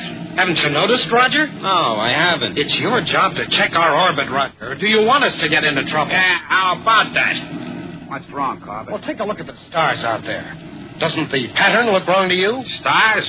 Well, they look about like always. Maybe a little funny. Sure, it's obvious we're off course. Look at the relative position of Vega, for instance. Vega? Oh, yeah, sure, Vega. Yeah, that's right. We're in trouble. Listen, Roger, it must be the cosmic drift. Cosmic drift? You got space junk in your head, or is it... Space junk, you're right, Roger. That's the danger. That's not what I said. Absolutely. Cosmic drift could carry us right out of the clear space lane into the Tombstone area. Hey, I've heard about that. We can really get clobbered by space junk there. That's right, Roger. Anything could happen there. Anything. Huh? Oh, it sure could. You got any suggestions for escaping this cosmic drift, Tom? Well, you got us into it, wise guy. Now get us out of it. And fast, or put the freeze on you. Hold on. Roger has to navigate. Okay, but get going. Our course is starboard, isn't it, Roger? That's right. An 8-degree sweep should put us about right. Then I'll give you more correction. Shaq, get back where we belong fast and stay there this time. Oh, young punk can put anything over on me. I've had my lesson. I know what I'm doing now. Yep, we'll do just what you say. Now, come on, Roger. If we work fast, everything ought to turn out all right.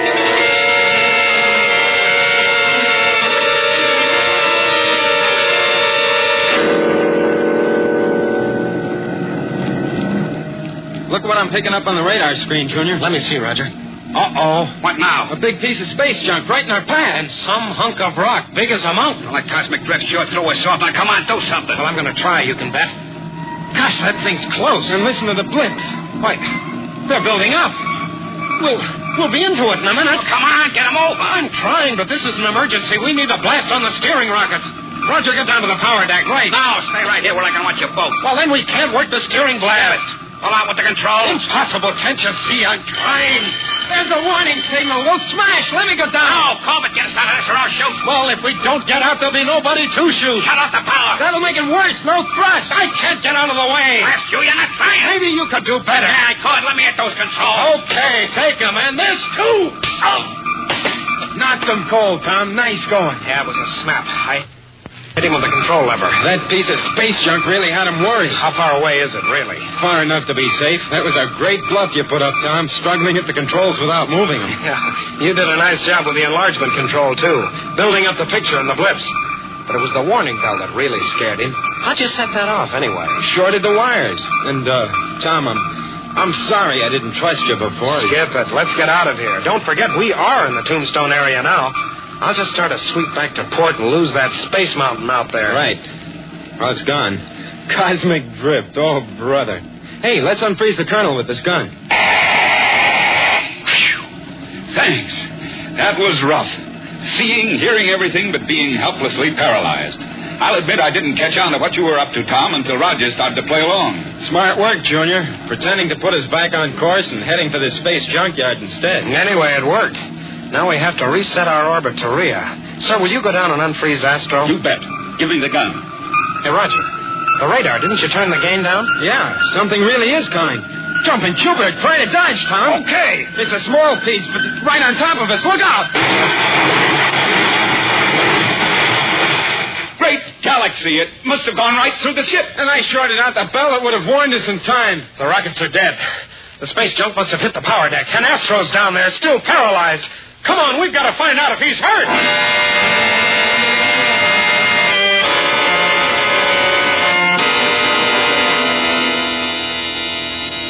How is he, Colonel? He'll be all right, Tom. You sure, sir? Yes, there's no fracture.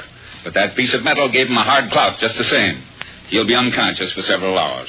How about ship damage? Bad, sir. We sealed up the holes in the hull easily enough, stopped the air loss.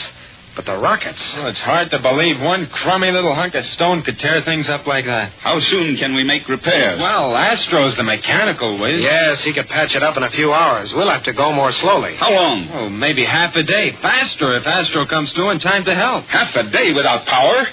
You realize what that means? Yes, sir, we sure do. It means we'll never get to Rhea in time to stop that raid.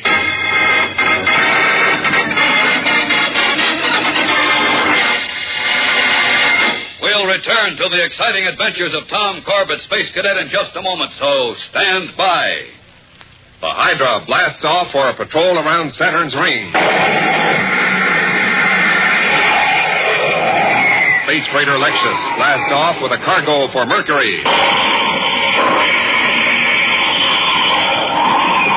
Space cruiser Draco blasts off on a Mercy mission to Venus.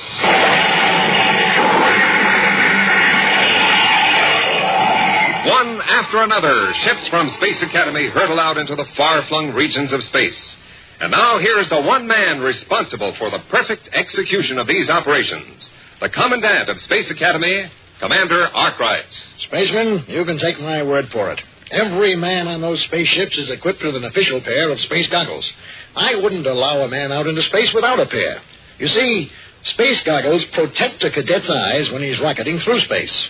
And they'll help protect your eyes when you're heading into the glaring sun or bucking a strong headwind. You'll find dozens of good uses for your pair of space goggles.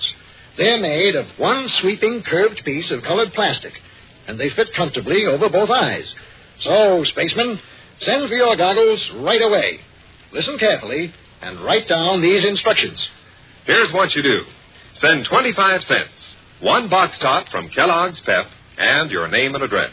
That's 25 cents, one box top from Kellogg's Pep, and your name and address. Send to this address.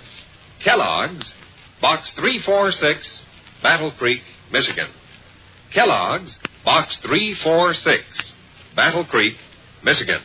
Spaceman, write for your official space goggles today, and be sure to eat the Spaceman's Breakfast. Kellogg's Pep.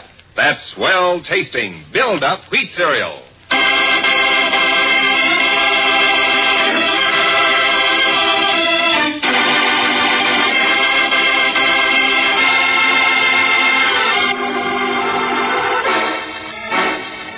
By pretending that the Polaris was about to collide with a huge mass of space junk, Tom and Roger managed to trick their captor, regain control of the ship, and release Colonel Cowan.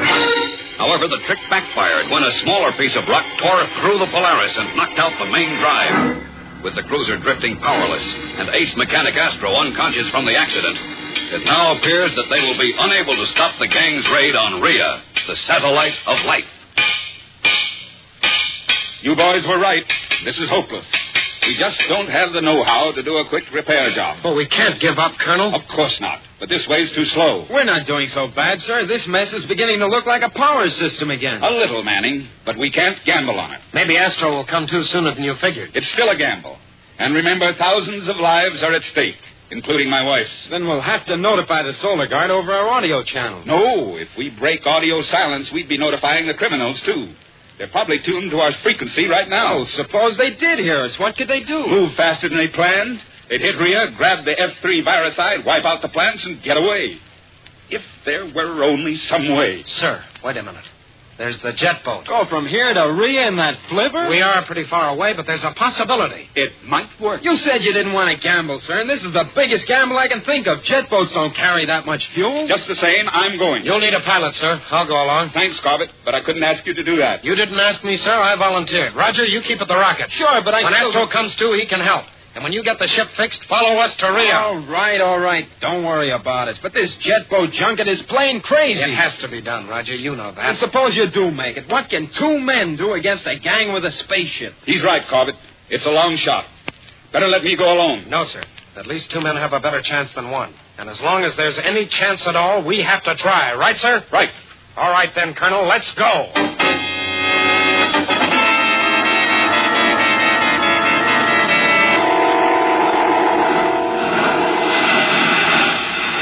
We've made it, sir. There's Rio below us. I didn't think we'd ever see this place. Listen to those jets. They're nearly finished. Fuel's about gone. If I hadn't happened to hit it right... It didn't just happen. You're a fine pilot. Thanks, sir. We're close enough now to take a look through the glasses and see what's happening. I have them here. I'm almost afraid to look. The gang is already hit and run. Well, here goes. Great Jupiter! What's wrong, sir? Nothing. Nothing at all. Men at work just as usual. We're in time. Well, thank goodness.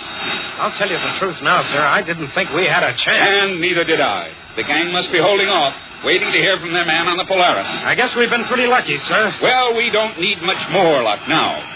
Just a little, and our mission will be accomplished. Ria's precious medicine will be saved for the people of the entire universe.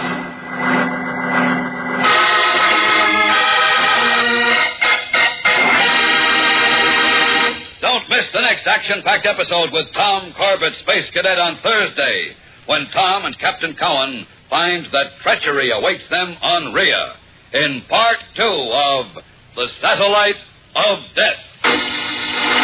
Tune in, same time, same station on Thursday for the next thrilling interplanetary adventure with Tom Corbett, Space Cadet. Brought to you by Kellogg's Pep, the build-up wheat cereal.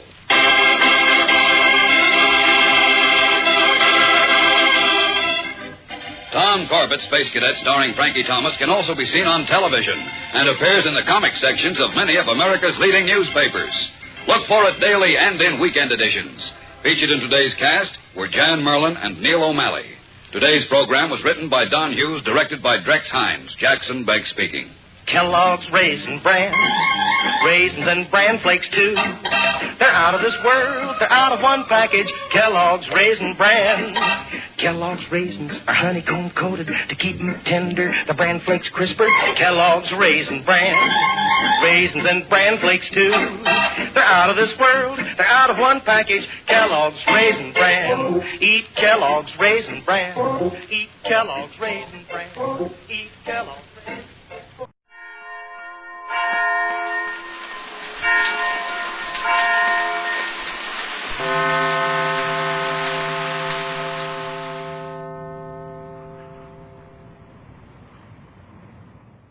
Tired out from spring house cleaning?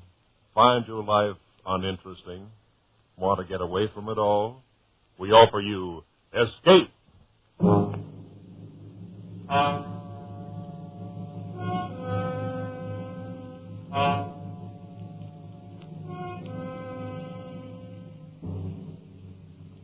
You are drifting on the burning, glassy surface of a tropical sea, trapped on a flimsy raft, with three murderous companions from whom you cannot escape.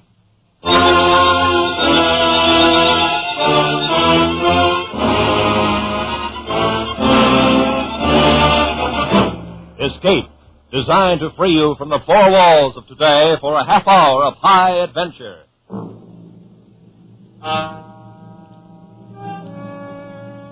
Tonight, at your request, we bring back one of our most popular escape stories. We take you to Noumea in the South Pacific, a French penal colony as notorious as Devil's Island. And we invite you to escape from Noumea in John Russell's The Fourth Man.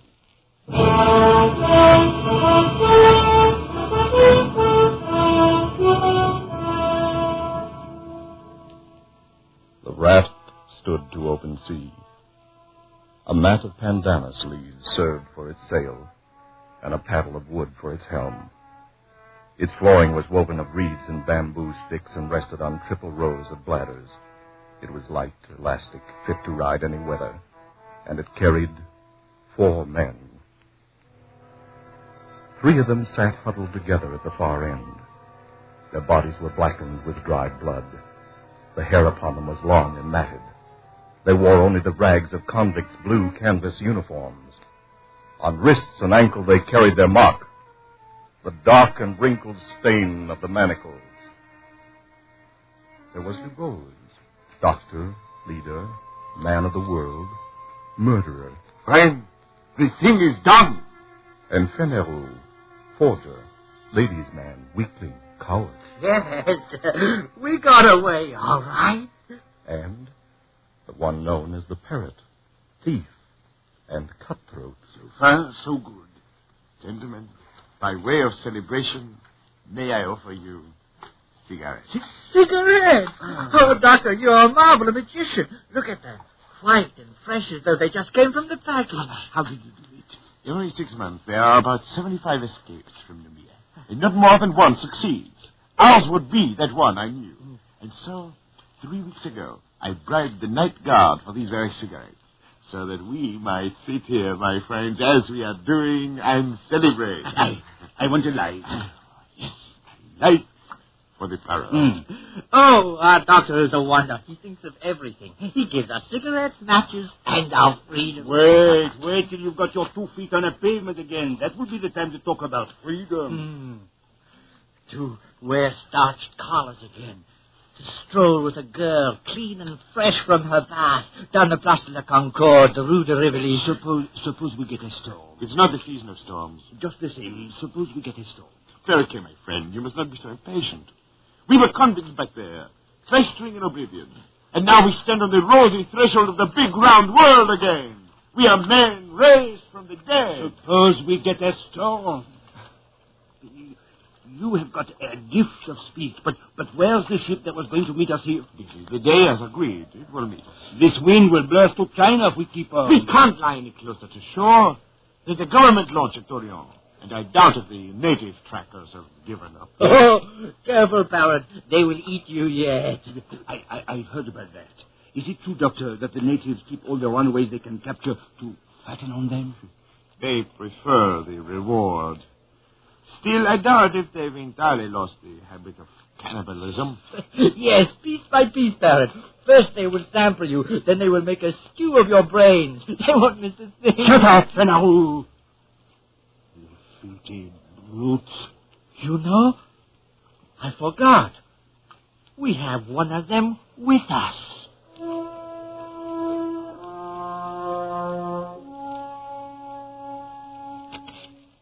The 4th man was steering the raft. He sat crouched in the stern, his body glistening with spray. His huge dark hands held the steering paddle. He was motionless like an idol, his eyes fixed on the course ahead. The 4th man on the raft. My friends, you are looking at a Kanaka. You will see nothing superior. No line of beauty to redeem the low angle of the forehead, the knobby joints of the body. Nature has stamped him with the mark of inferiority. And he has set the final seal himself with that twist of bark about his middle, that prong of pig ivory through his nose. Nonetheless, he is a man, and there is a price on our heads. He could be taking us where he lies. Calm yourself, Fenerou. It is a very simple animal. An infant, really. Does that mean he could not double-cross us? It does. He's bound by his duty. I made my bargain with his chief up the river. And this one is sent to deliver us on board our ship. That's the only interest he has in us. And he will do it? He will. It is the nature of the native. I don't trust him. Not for a minute. The brute. The animal. You! It's you I'm talking about, you filthy brute. Parrot. Save your breath, Parrot. He speaks no language, only a few noises, a few signs. I don't feel right on the same raft with that. Go on, burn yourself up in the sun. Me, I will just stretch out a little under these mats. Yes. We should all sleep a little, conserve ourselves. When we awake, she'll be there, the ship, Our pretty little topsail schooner. Her mast standing out against the sky. And we'll be on our way to France. Sleep, my friend.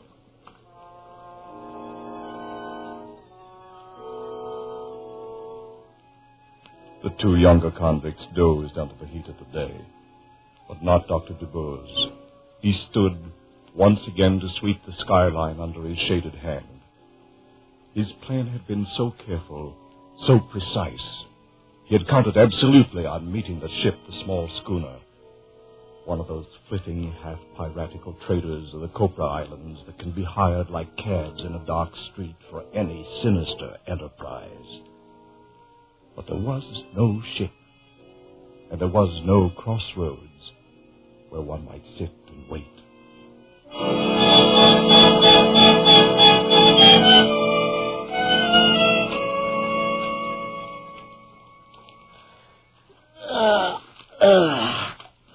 Good morning, Doctor. It's afternoon, Canero. Oh, yes, yes. I slept like a corpse. And where's the ship, Doctor? It was going to be there when we awoke. Oh, I'm thirsty. I'm dying of thirst. So are we all, Canero. Where is the flask? Oh, I'm roasting in the sun. You have to roast some more. This crew is put on rations. What are you talking about? Where is that water? I have it here. So you have. Do you think it's yours? It's ours, Parrot. I want a drink. Think a little, Parrot. We have to guard our supplies like reasonable men. We don't know how long we may be floating here. So, that's how you talk now. You don't know how long. But you were sure enough when we started. I am still sure. The ship will come. She cannot stay with us in one spot. She will be cruising to and fro until she intercepts us. We must wait. Ah, that's good. Wait. And in the meantime, what? Right here in this heat? Our tongues hanging out while you get us out drop by drop? Perhaps. No! The man does not live who can feed me with a spoon. With a spoon? That's no scum! But you're in this too, with this captain who thinks of everything and still puts to sea without provisions. Go on. Laugh again. Laugh. I wasn't laughing, Parrot. It's true. A bad piece of work for a captain of runaways. Unless you would die very speedily, we must guard our water. And whose fault is it? Mine, I did it! What then? Here we are, and here we must stay. We can only do our best with what we have. All right, Doctor. Do your best. Give me a drink. You may have your share, of course. But we won't. When it is gone, don't come to us. To Fenero and me. Oh, what's fair? My drink!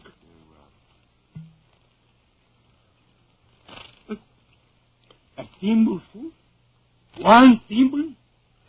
This way we should have enough for 3 days. Perhaps more. With equal shares among the three of us. That's right. There are only 3 of us. Were you thinking of him, Fenero? Of our pilot? He looks somewhat like us, doesn't he? But his body has never known clothing. His feet, shoes. His heart has never known the swelling that comes with feelings of love or beauty. His mind has never known a single thought. Look at us 3 gentlemen. You, Fenero, a forger. You, Parrot, a thief. I, the Libors of Paris and Marseille, a murderer. And yet we are civilized men. And this is a savage animal. Our provisions are for men only.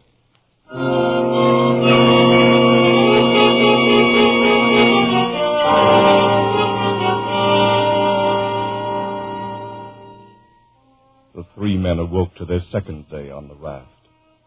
They looked and saw the far round horizon and the empty desert of the sea, and their own long shadows that slipped slowly before them over its smooth, slow heaving. The land had sunk away from them in the night. The trap had been sprung. As the savage sun kindled upon them with the power of a burning glass, a calm fell, an absolute calm. The air hung, waited. The sea heaved and fell in polished undulations, and the sun shone, driving in under their eyelids like white-hot splinters. They crawled to the shelter of their mats, gasping, shriveling. And the world of water was slack and thick as oil. Oh, mon Dieu. How lonely it is. Dr. DeBurles. Yes, Parrot. Look around you. What do you mean? Go on, look around. What do you see? I see water, Parrot. The horizon, nothing else. What? Don't you see a ship? A pretty little schooner? Those were your words. Well, where is it? Why didn't you see it? It will come. Will it come for us to be dead when it comes? Doctor, you say that you count on your friends, but suppose they leave you to rot here. Leave Barrett and me to rot here. That would be a joke, eh, Doctor? To wait for a ship that will never come. It will come. My friends will not fail me. But why? How do you know? How can you be so sure? There is a safety vault in Paris, full of papers to be opened at my death. Those papers contain confessions. No, gentlemen, my friends will not fail me.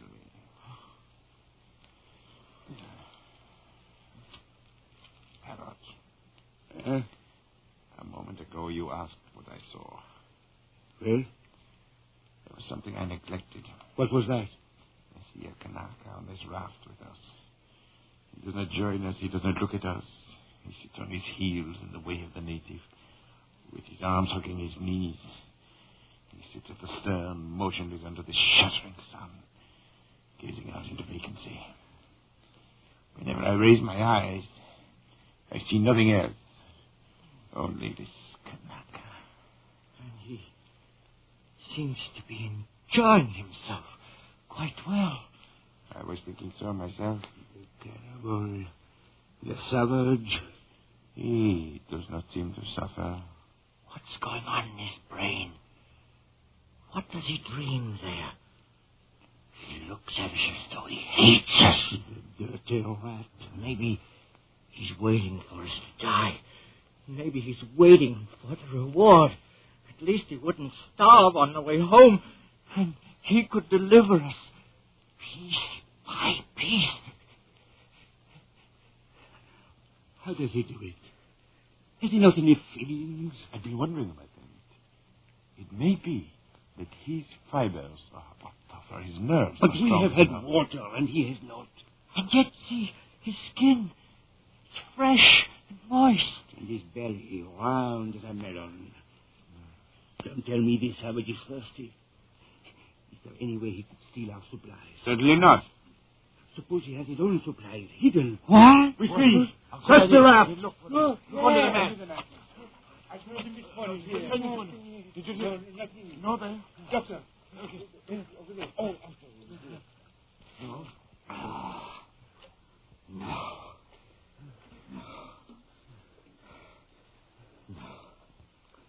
You are mistaken. There is nothing hidden. You're wrong about him, Doctor, when you say he has no understanding. There is one thing he knows, and knows well. Pain. Oh! God hit him! Oh, God, not so much. No. There comes. That will teach you. Not so cheerful now are you. Not so happy with your luck. That will make you feel. A higher race tramples the savage, with or without cause. And that is natural. And the savage creeps away into his place, with his hurts and his wrongs, and makes no sign and strikes no blow. And that is natural, too. Yes, that is all very well, Doctor. But we still must have our pilot. Come back, my friends, back under the mats. The glare of the sun is not so bad there.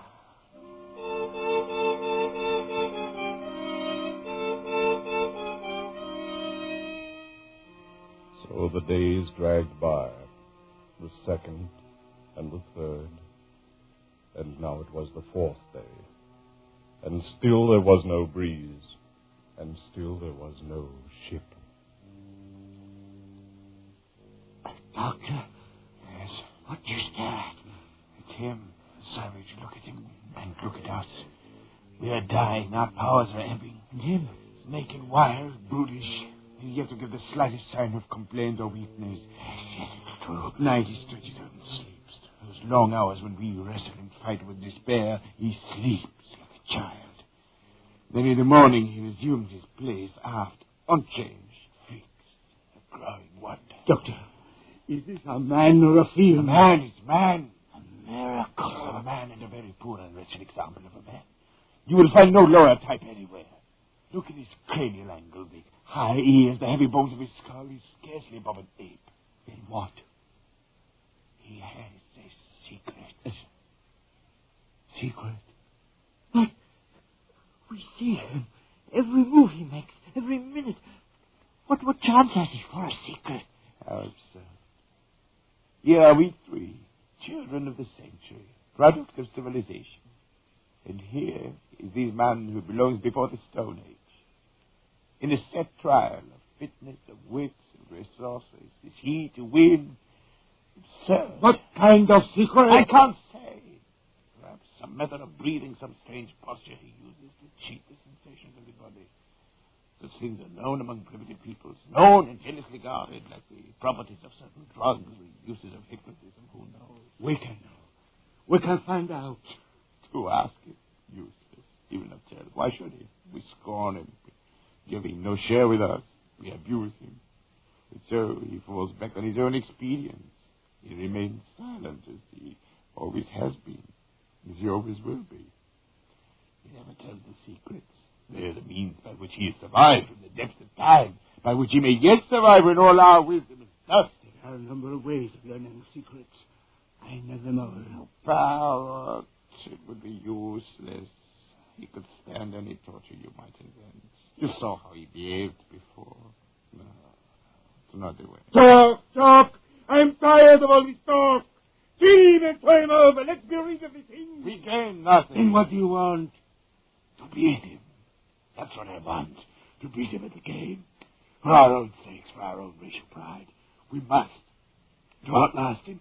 To prove ourselves his masters. By better brain. By better organization and control.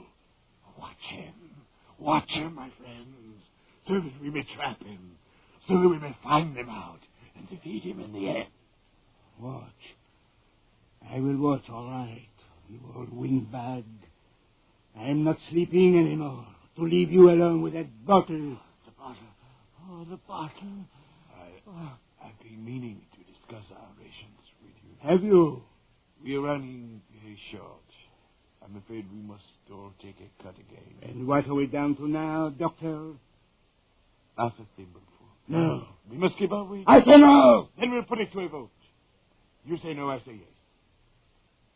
Then the room. Yes, anything. But give me mine now. Then it's half a thimbleful for Monsieur Fenelero. Your share, Fenelero. More, or I'll die. More. No more today. You must. Oh, Doctor. No more today. Look! A ship! Where is it? The bottle, Doctor! Here's the bottle! He's right. Look at him.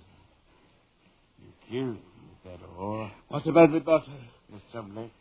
You caught him just in time. And you got the bottle just in time. Seems I did. And there's no ship.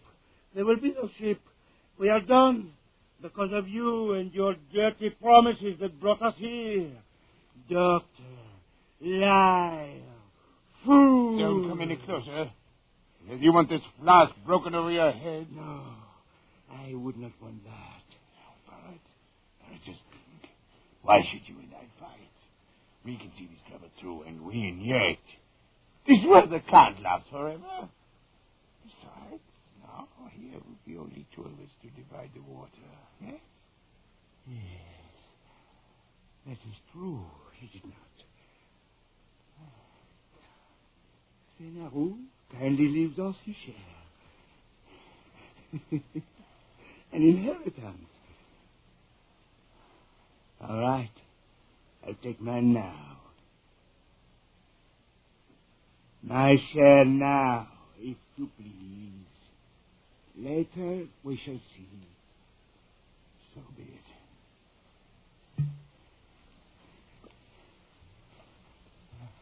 Your share.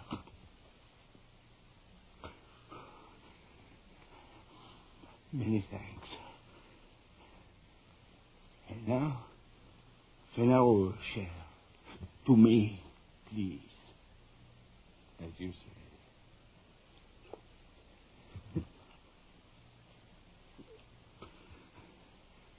And now, another good doctor. 3. That's enough, Pat. No, doctor. It is not enough. Now, I will take your arm. Stop! Your arm. I will kill you if you don't. Thank you. You see, I have manners, haven't I? And I have wisdom, too. Because I have proved a very wise man. I toast you, Doctor. The best man wins. This was a very bright idea of yours. The best... Oh.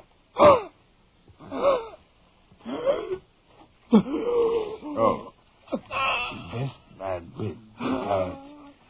You forgot I am a doctor, didn't you? The water you were killed for has killed you. A man cannot go without water for 4 days and drink his fill and still live. Go on, parrot. Gasp out your worthless life while I laugh. The best man always wins, parrot. The best man always... So, the best man wins. Yes, Doctor. Forgot my knife, didn't you? Forgot me, lying at your feet, while you divided my share of the water. Gave me up for dead, did you? But I, Fenero, will outlast the two of you. Fenero, the best man always wins.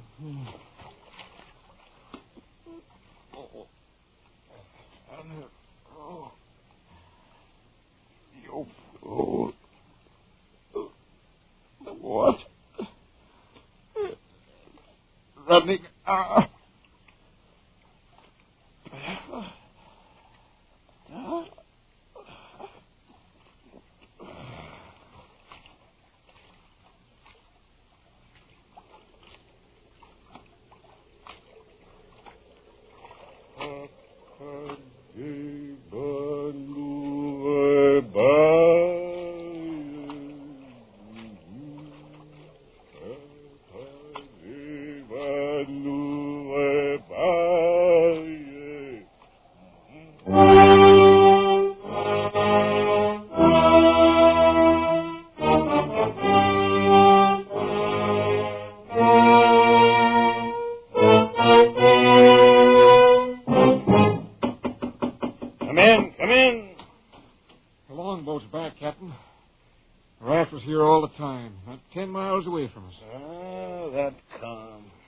Misfortune. Well, where are they, the passengers? We're too late.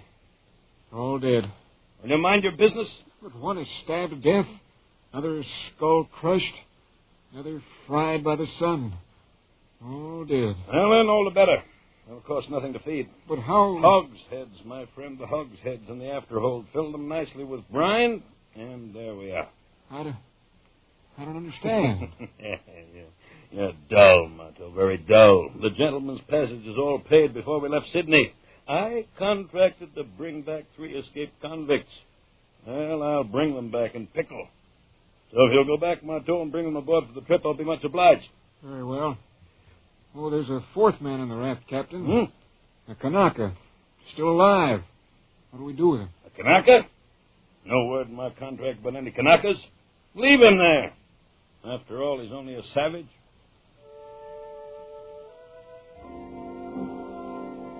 And so Dr. DuBose and Fennereau and the parrot went aboard for a long trip to their beloved Paris, their bodies pitching and rolling gently in the huge vats of brine.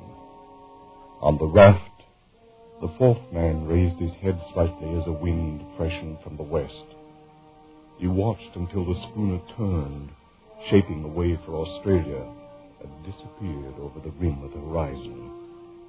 Then he turned his raft, spread his sail of pandanus leaves, and headed the raft eastward, back toward New Caledonia, back toward home.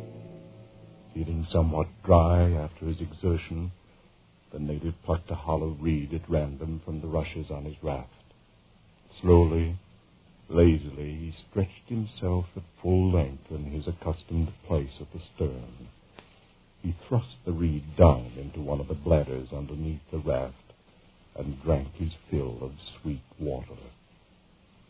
He had a dozen such storage bladders remaining, built into the floats at intervals above the waterline, quite enough to last him safely home again.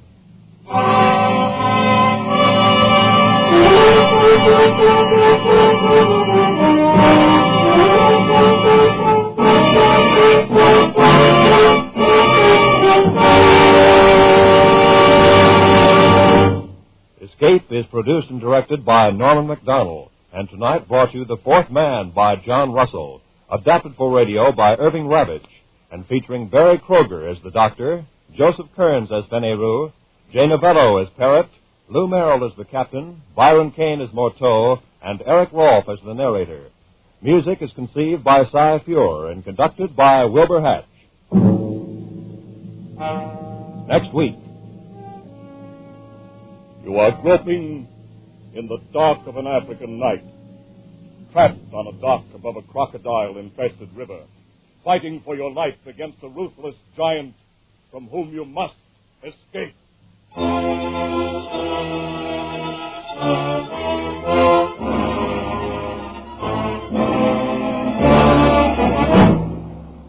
Next week, we escape with Robert Simpson's 10th story, John Jock Todd. Good night, then, until the same time next week, when once again we offer you Escape. This is CBS, the Columbia Broadcasting System.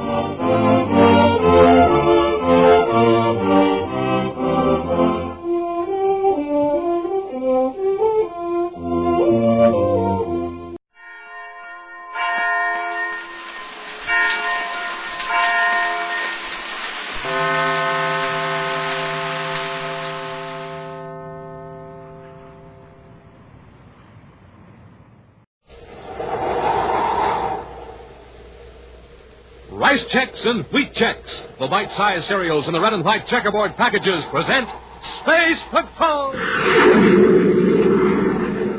High adventure in the wild, vast reaches of space. Visions of daring in the name of interplanetary justice. Travel into the future with Buzz Corey, Commander-in-Chief of the Space Patrol!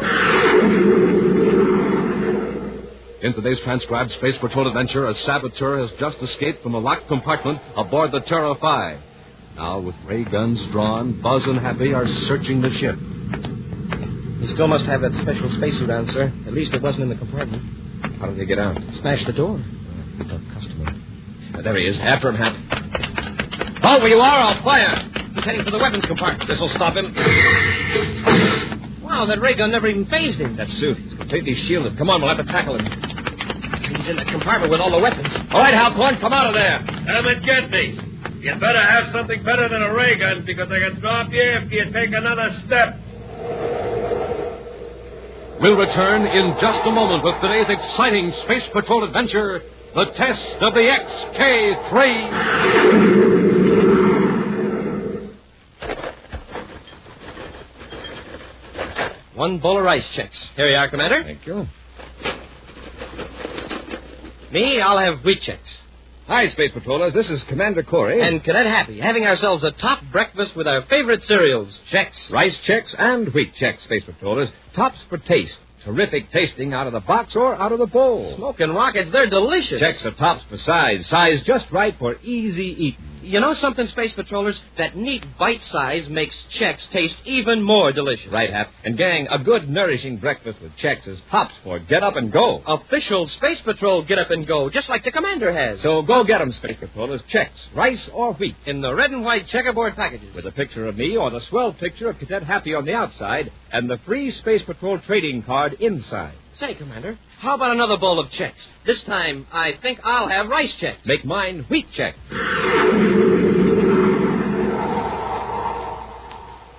And now today's Space Patrol adventure, the test of the XK-3. Commander Corey faces the problem of capturing Volmer Castro, a criminal whose already clever mind has been transformed into a superintelligence by means of an ingenious brain sensitizer. But as far as the public is concerned, the escaped crime genius is of minor importance compared to a coming race from Pluto to Neptune to test a new space drive for interplanetary flight. Even in Space Patrol headquarters on the man-made planet Terra, the race seems to have taken priority over the search for Castro.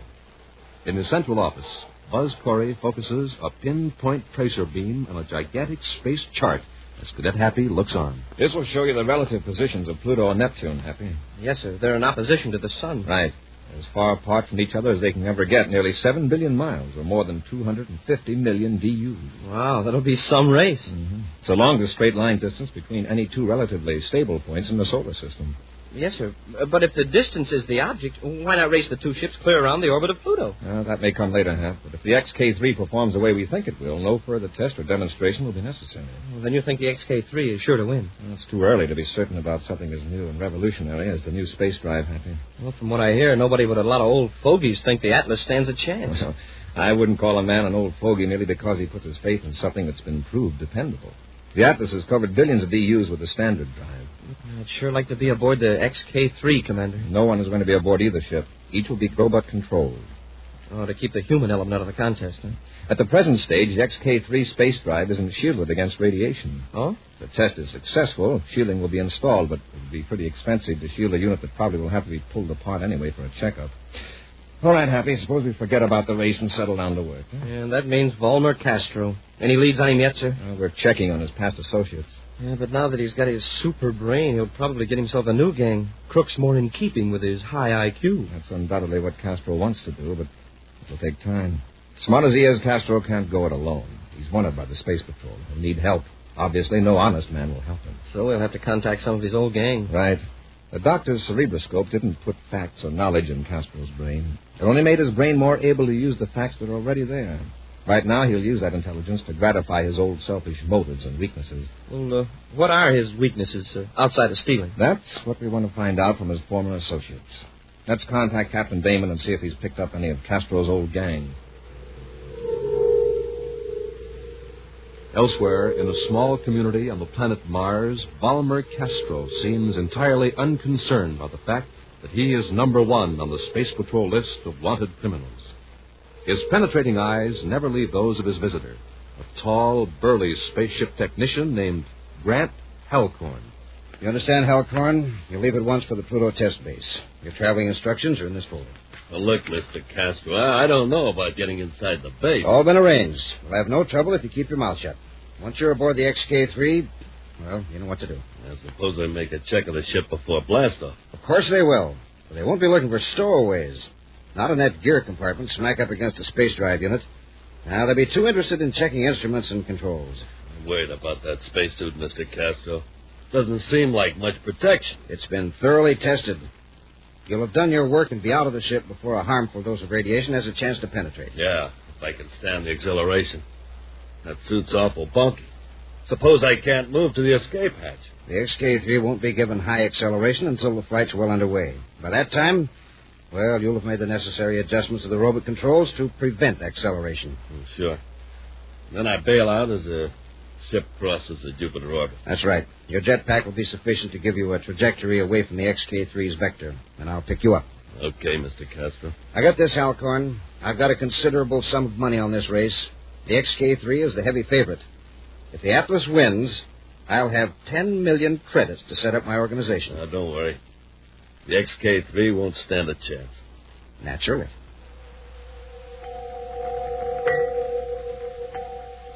Two days later, in Space Patrol headquarters, Boz and Happy checked through data Space Patrol agents have supplied on Castro and former members of his gang. On the huge space chart, two small lights, one red, one green, move with agonizing slowness sunward from Pluto.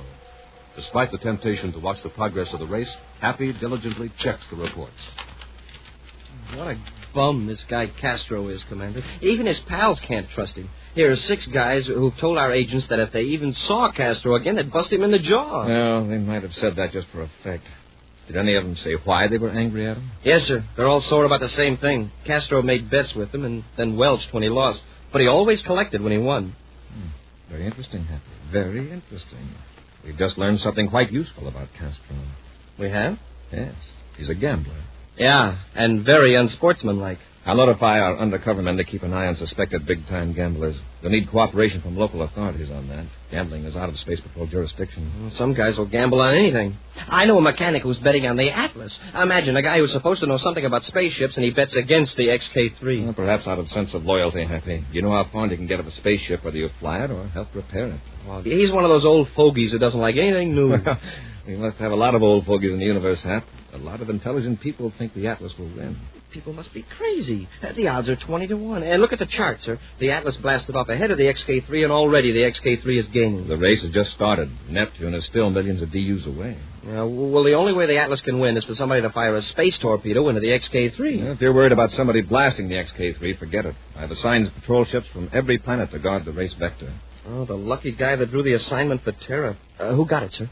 Happy, I volunteered to patrol the Terra sector, and now if you'd like to go along. Would I? Smoking rockets? Well, yes, sir. There's plenty of time. The lead ship isn't even to the Saturn orbit yet. Yeah, the Atlas is leading. But I bet the first ship we see is the XK-3.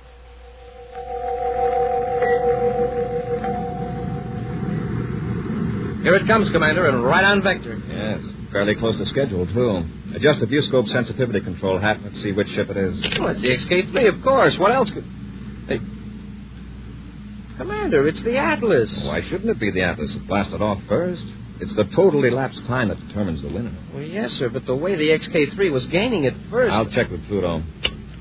Brenda Corey aboard Terra 5 calling Pluto Space Control, XK-3 robot testing section. Corey to XK-3 testing section. This is XK-3 testing section. Go ahead, Commander. The Atlas just passed Terra Patrol segment of the test vector, approximately on schedule. Yes, sir. We've been monitoring the Atlas control section. The Atlas was thrown off a vector by meteors outside the Saturn orbit. Velocity was reduced, and vector changed to avoid meteors. The Atlas is now back on positive vector, but behind schedule. What about the XK-3? We are having trouble, sir. What kind of trouble? Well, Colonel Balcom thinks it's the space drive. Acceleration hasn't developed as it should. Could it be the robot controls? No, the Colonel doesn't think so. The new space drive responded perfectly beyond the limit of previous tests. But now there seems to be a dampening off, as the Colonel expressed it. And you can't compensate by adjusting the robot controls? We've tried that, Commander. The trouble showed out near the Jupiter orbit. We are in complete control here on Pluto, except that the space drive seems to choke itself off. The Colonel described it as a self-limiting function inherent in the drive force. Acceleration is becoming deceleration. But I would be glad to relay any suggestion to the Colonel. Colonel Balcom is in complete charge of the XK-3. There are no suggestions. Corey, out. Of all the rotten luck. In his private cruiser, Volmer Castro carefully adjusts his spacephone receiver to a prearranged frequency, while holding a vector some distance from that of the test course. Alcoin to Castro. Alcoin to Castro. Castro here. Keep your transmitter power as it is. I can reach it. If you got a fix on this ship, I'm going to bail out. I've stuck with this crate too long already. Now, there was a reason. The Atlas was delayed by meteors. I didn't want the XK-3 to gain an advantage because of that. She's choked down now, Chief. The more they try to accelerate her from Pluto control, the more she'll slough off. Good. Bail out. I'll pick you up. Listen, I'm only a speck in space. The momentum of the ship will carry me forward. I can mentally compute your trajectory when you leave the ship. And don't worry. I may have to hold off until patrol ships are out of range.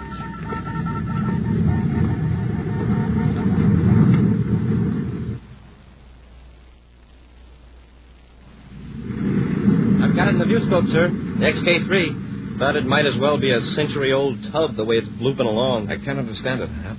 There's nothing in the short test of the XK3 to suggest trouble like this with a new space drive. Somebody in Pluto Robot Control is goofing up. That's unlikely, Hap. Any defect in a robot control system would show up in the self-analyzer, the self-monitoring system. And you know as well as that.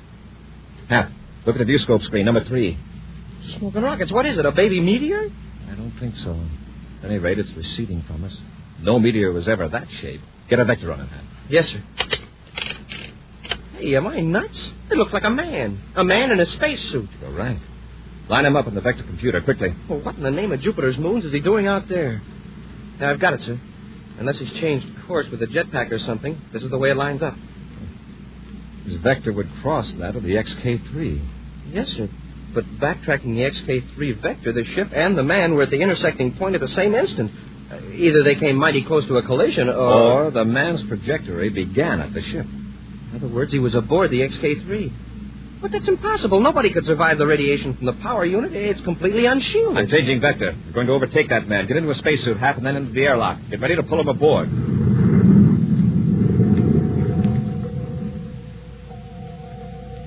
In a few moments, the Terra 5 has adjusted its forward velocity to match that of the man in the spacesuit.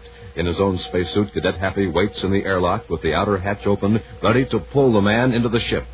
Now the strange Voyager floats rigidly, like an inflated toy a few feet from the open hatch, as Happy directs Commander Corey by spaceophone. I've got him, sir. I'm pulling him in. Careful. Is he armed? No, sir.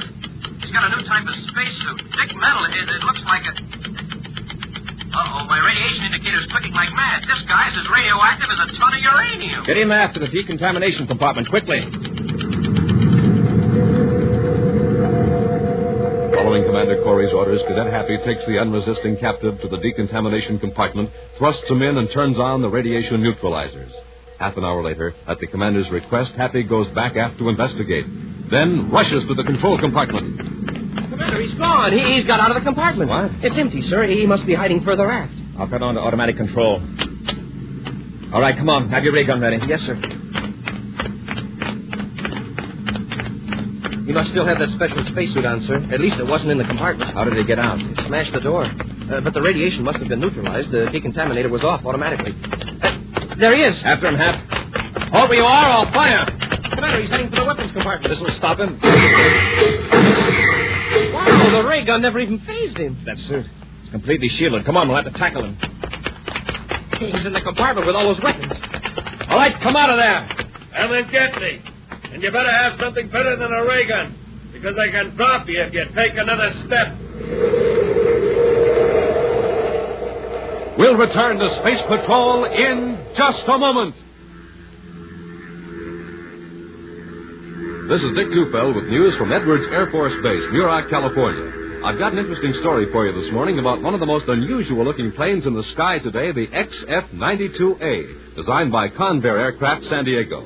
Now, in just a second, I'm going to introduce you to the Air Force test pilot on that plane, Major Chuck Yeager, the first man to fly faster than the speed of sound. But first, I'd like to tell you a few things about the XF-92A. It looks exactly like a triangle. It's often called the flying triangle. Wings are swept back at a severe angle, 60 degrees. Top speed of this Air Force interceptor is about 700 miles per hour. Service ceiling is over 45,000 feet. And it takes some doing to test fly a ship like that. You need energy, plenty of it. And to face the risk involved, you need steady nerves. And now let's hear what a real test pilot has to say about it. Meet Chuck Yeager. Let me tell you what it takes to be a test pilot. To start with, I have to be in good condition.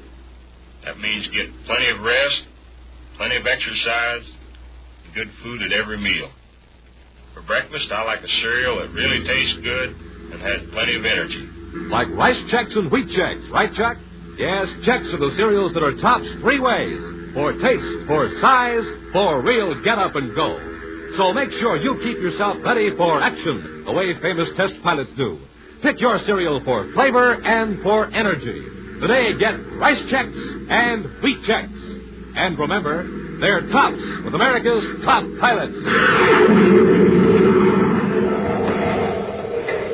And now back to our Space Patrol adventure, the test of the XK-3. Buzz and Happy, patrolling the Terra segment of a test race vector between Pluto and Neptune, discover a man in a spacesuit, hurtling through space on an angle from the course of the XK-3. Buzz suspects the man has been aboard the robot-controlled XK-3, but does not know that he is Grant Halcorn, hired by Valmer Castro to sabotage the experimental ship. When Halcorn escapes from the radiation decontamination compartment, Buzz and Happy fire their ray guns at him, but with no result. Halcorn reaches the weapons compartment of the Terra 5 and threatens to shoot the space patrolmen if they move. You might as well put up those ray guns. They won't penetrate the suit. If you come a step closer, I'll put you both to sleep. What'll we do, Commander? This ray gun will work on both of you, even through the cadet suit. You know it. Well, what are you going to do? All right. Step out and let's talk it over. There's nothing to talk over. Just keep your distance, Commander. Just who are you, and what are you doing aboard the XK-3? Oh, you figured that out, huh? Well, I don't think there's any harm in telling you now.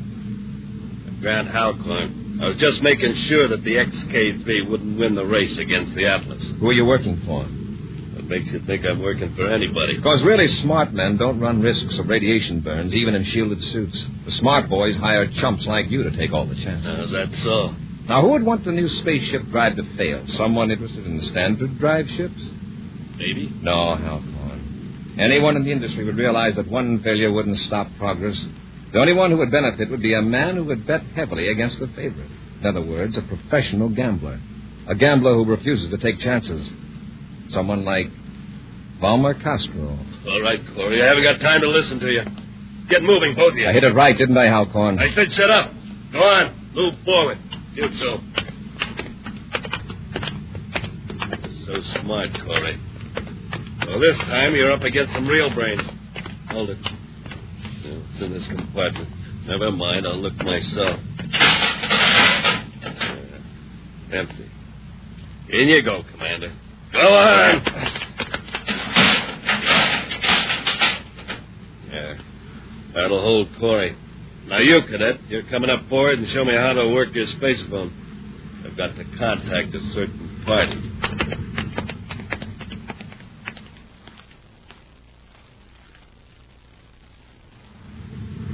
All right, Cadet. Stand right where you are. If you move, I'll put you out cold with a ray gun. Got it? Sure. Big shot. Halcorn to Castro.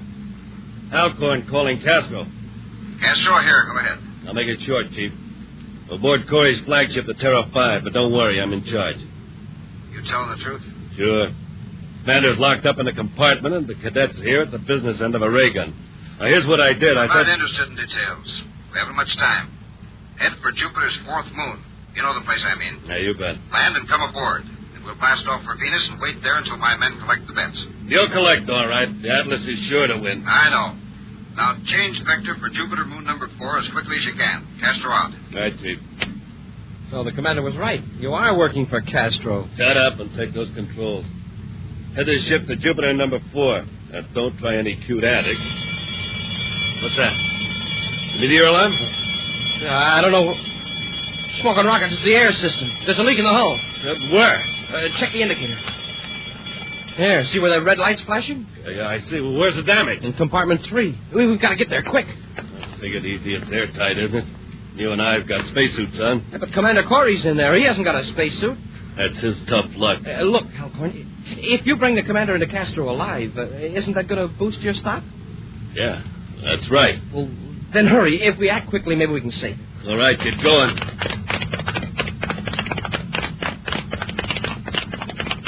Here's compartment 3. Close your face piece. Okay. Open the door. Hurry, Halcorn. We've got to work fast. Get out. Hey, where's Corey? Where'd you go? Drop that ray gun, Halcorn. Drop it. I've got him, Happy. Raise the space piece. Yes, sir. And sit on him. He's hard to handle. All right, Halcorn. Just relax. Now, take it easy, Halcorn. There's no hole in the hull. Oh, that's a relief, sir. But what set off the alarm? Thermostat in the bulkhead. The thermostat? But it'll only sound an alarm if it registers excessive cold or heat. It was heat that did it, Hap. Friction from rubbing my belt against it.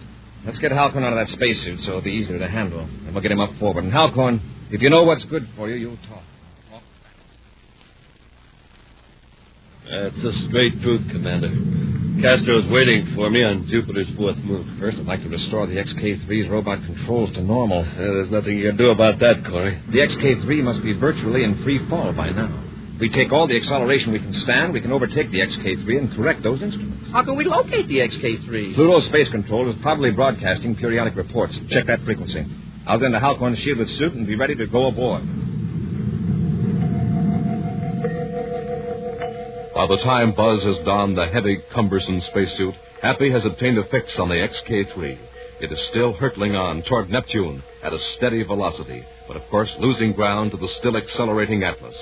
With Happy at the controls and Halcorn securely bound, the Terra 5 gains steadily on the XK-3. Then Commander Corey steps into the airlock, ready to transfer to the robot ship. With the spaceophone transmitter at low power, Happy contacts Buzz. We're alongside, Commander. Ready when you are, Hap. Apply magnetic holding field. Yes, sir.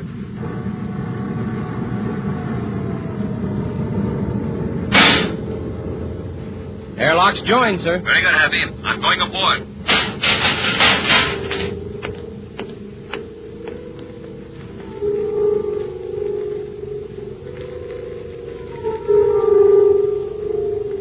Everything okay, sir? Yes, Hap. I'm at the robot instrument panel now. Can you fix it, sir? Yes, but I'd defy anybody to figure out what was wrong if they didn't know exactly what Halcorn did in here. He's made adjustments that gradually cancel out the control impulses from Pluto. I didn't think Halcorn was that bright. He just followed instructions. Castro is the genius. He's figured out the right combination to dampen the controls. Something that wouldn't happen by accident once in a million times. Wow. I've about got it reset, Hap. It'll take several seconds to build up the balance, which is lucky. It'll give me time to get back to Terra 5 before the space drive takes hold. I'll be ready to cut loose, sir. Do it the second I give the word, Hap. There. That's the last setting. Stand by. Standing by, sir. I'm in the airlock, Hap. Disengage holding field. Okay, sir.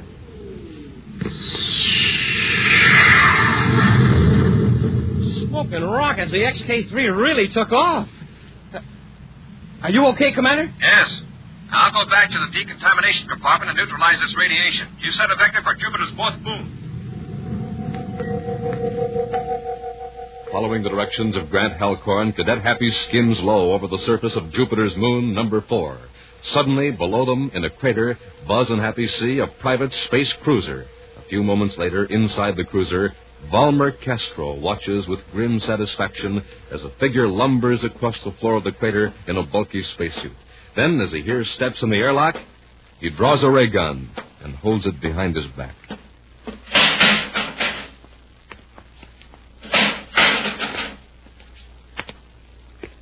Well, Halcorn, raise your face, please, and get out of that suit. It must be very uncomfortable. Hello, Castro. Corey, hold it. Don't move. Oh, come now, Castro. A man of your intelligence should know that a ray gun can't penetrate this shielded suit. It might work at close range. You better hold it, Corey. I warned you.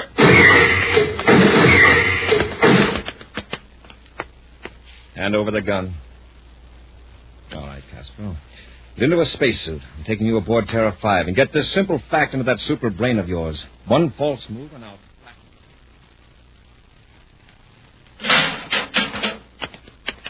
Castro, get that suit off. And we'll put you back aft with your friend Halcorn. Prepare to blast off, Happy. Yes, sir. Well, what's so funny, Castro? Well, just amused.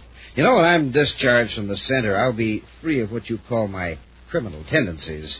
But I'll still have my superior intellect. I hope so. And I'll have more than that. I'll be a very rich man, Corey. And what will you be doing? Still risking your neck while every crook in the solar system hopes you'll break it. Frankly, that's what I like. But what makes you think you'll be a rich man? From the money I've won on the race. I can still collect, you know. Happy, get the Neptune Space Control channel, will you, please? Yes, sir. Bulletin, NY 459. Repeating for all Space Patrol units. Neptune City Space Control. The robot cargo ship Atlas has just landed at the spaceport, completing the non-stop flight from Pluto. See what I tell you, I won. The Atlas arrived just 2 hours and 15 minutes after the XK-3 broke all records.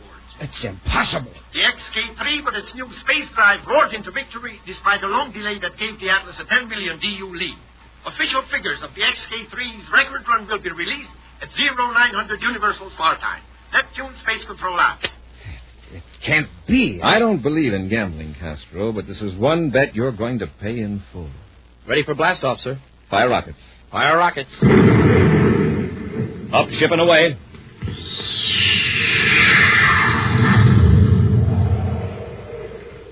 In just a moment, a preview of next week's exciting Space Patrol adventure brought to you by Nestle's Quick for the greatest tasting chocolate milk and those famous Nestle chocolate bars. Hey, gang, do you hear this at your house? Come and get it! Nestle's Quick! Yes, that's the Nestle's Quick Call, music to the ears of every space patroller. Quick makes the most delicious chocolate milk ever invented. It's rich, it's smooth, it's super chocolatey. Tastes just like those wonderful Nestle's chocolate bars. And say, you can make your own frosty glass of Nestle's Quick in no time flat, anytime you want it. Because after you pour out your glass of milk, yes, I said after, then you just put in 2 spoonfuls of smooth chocolate Quick powder and give it a little stir. And, gang, that's all you have to do to make the chocolate milk that's real George. Mom will find Nestle's Quick in the big brown and yellow can, so ask her to get plenty because Quick is so full of vitamin D, it's better than good for you. Come and get it! Nestle's Quick!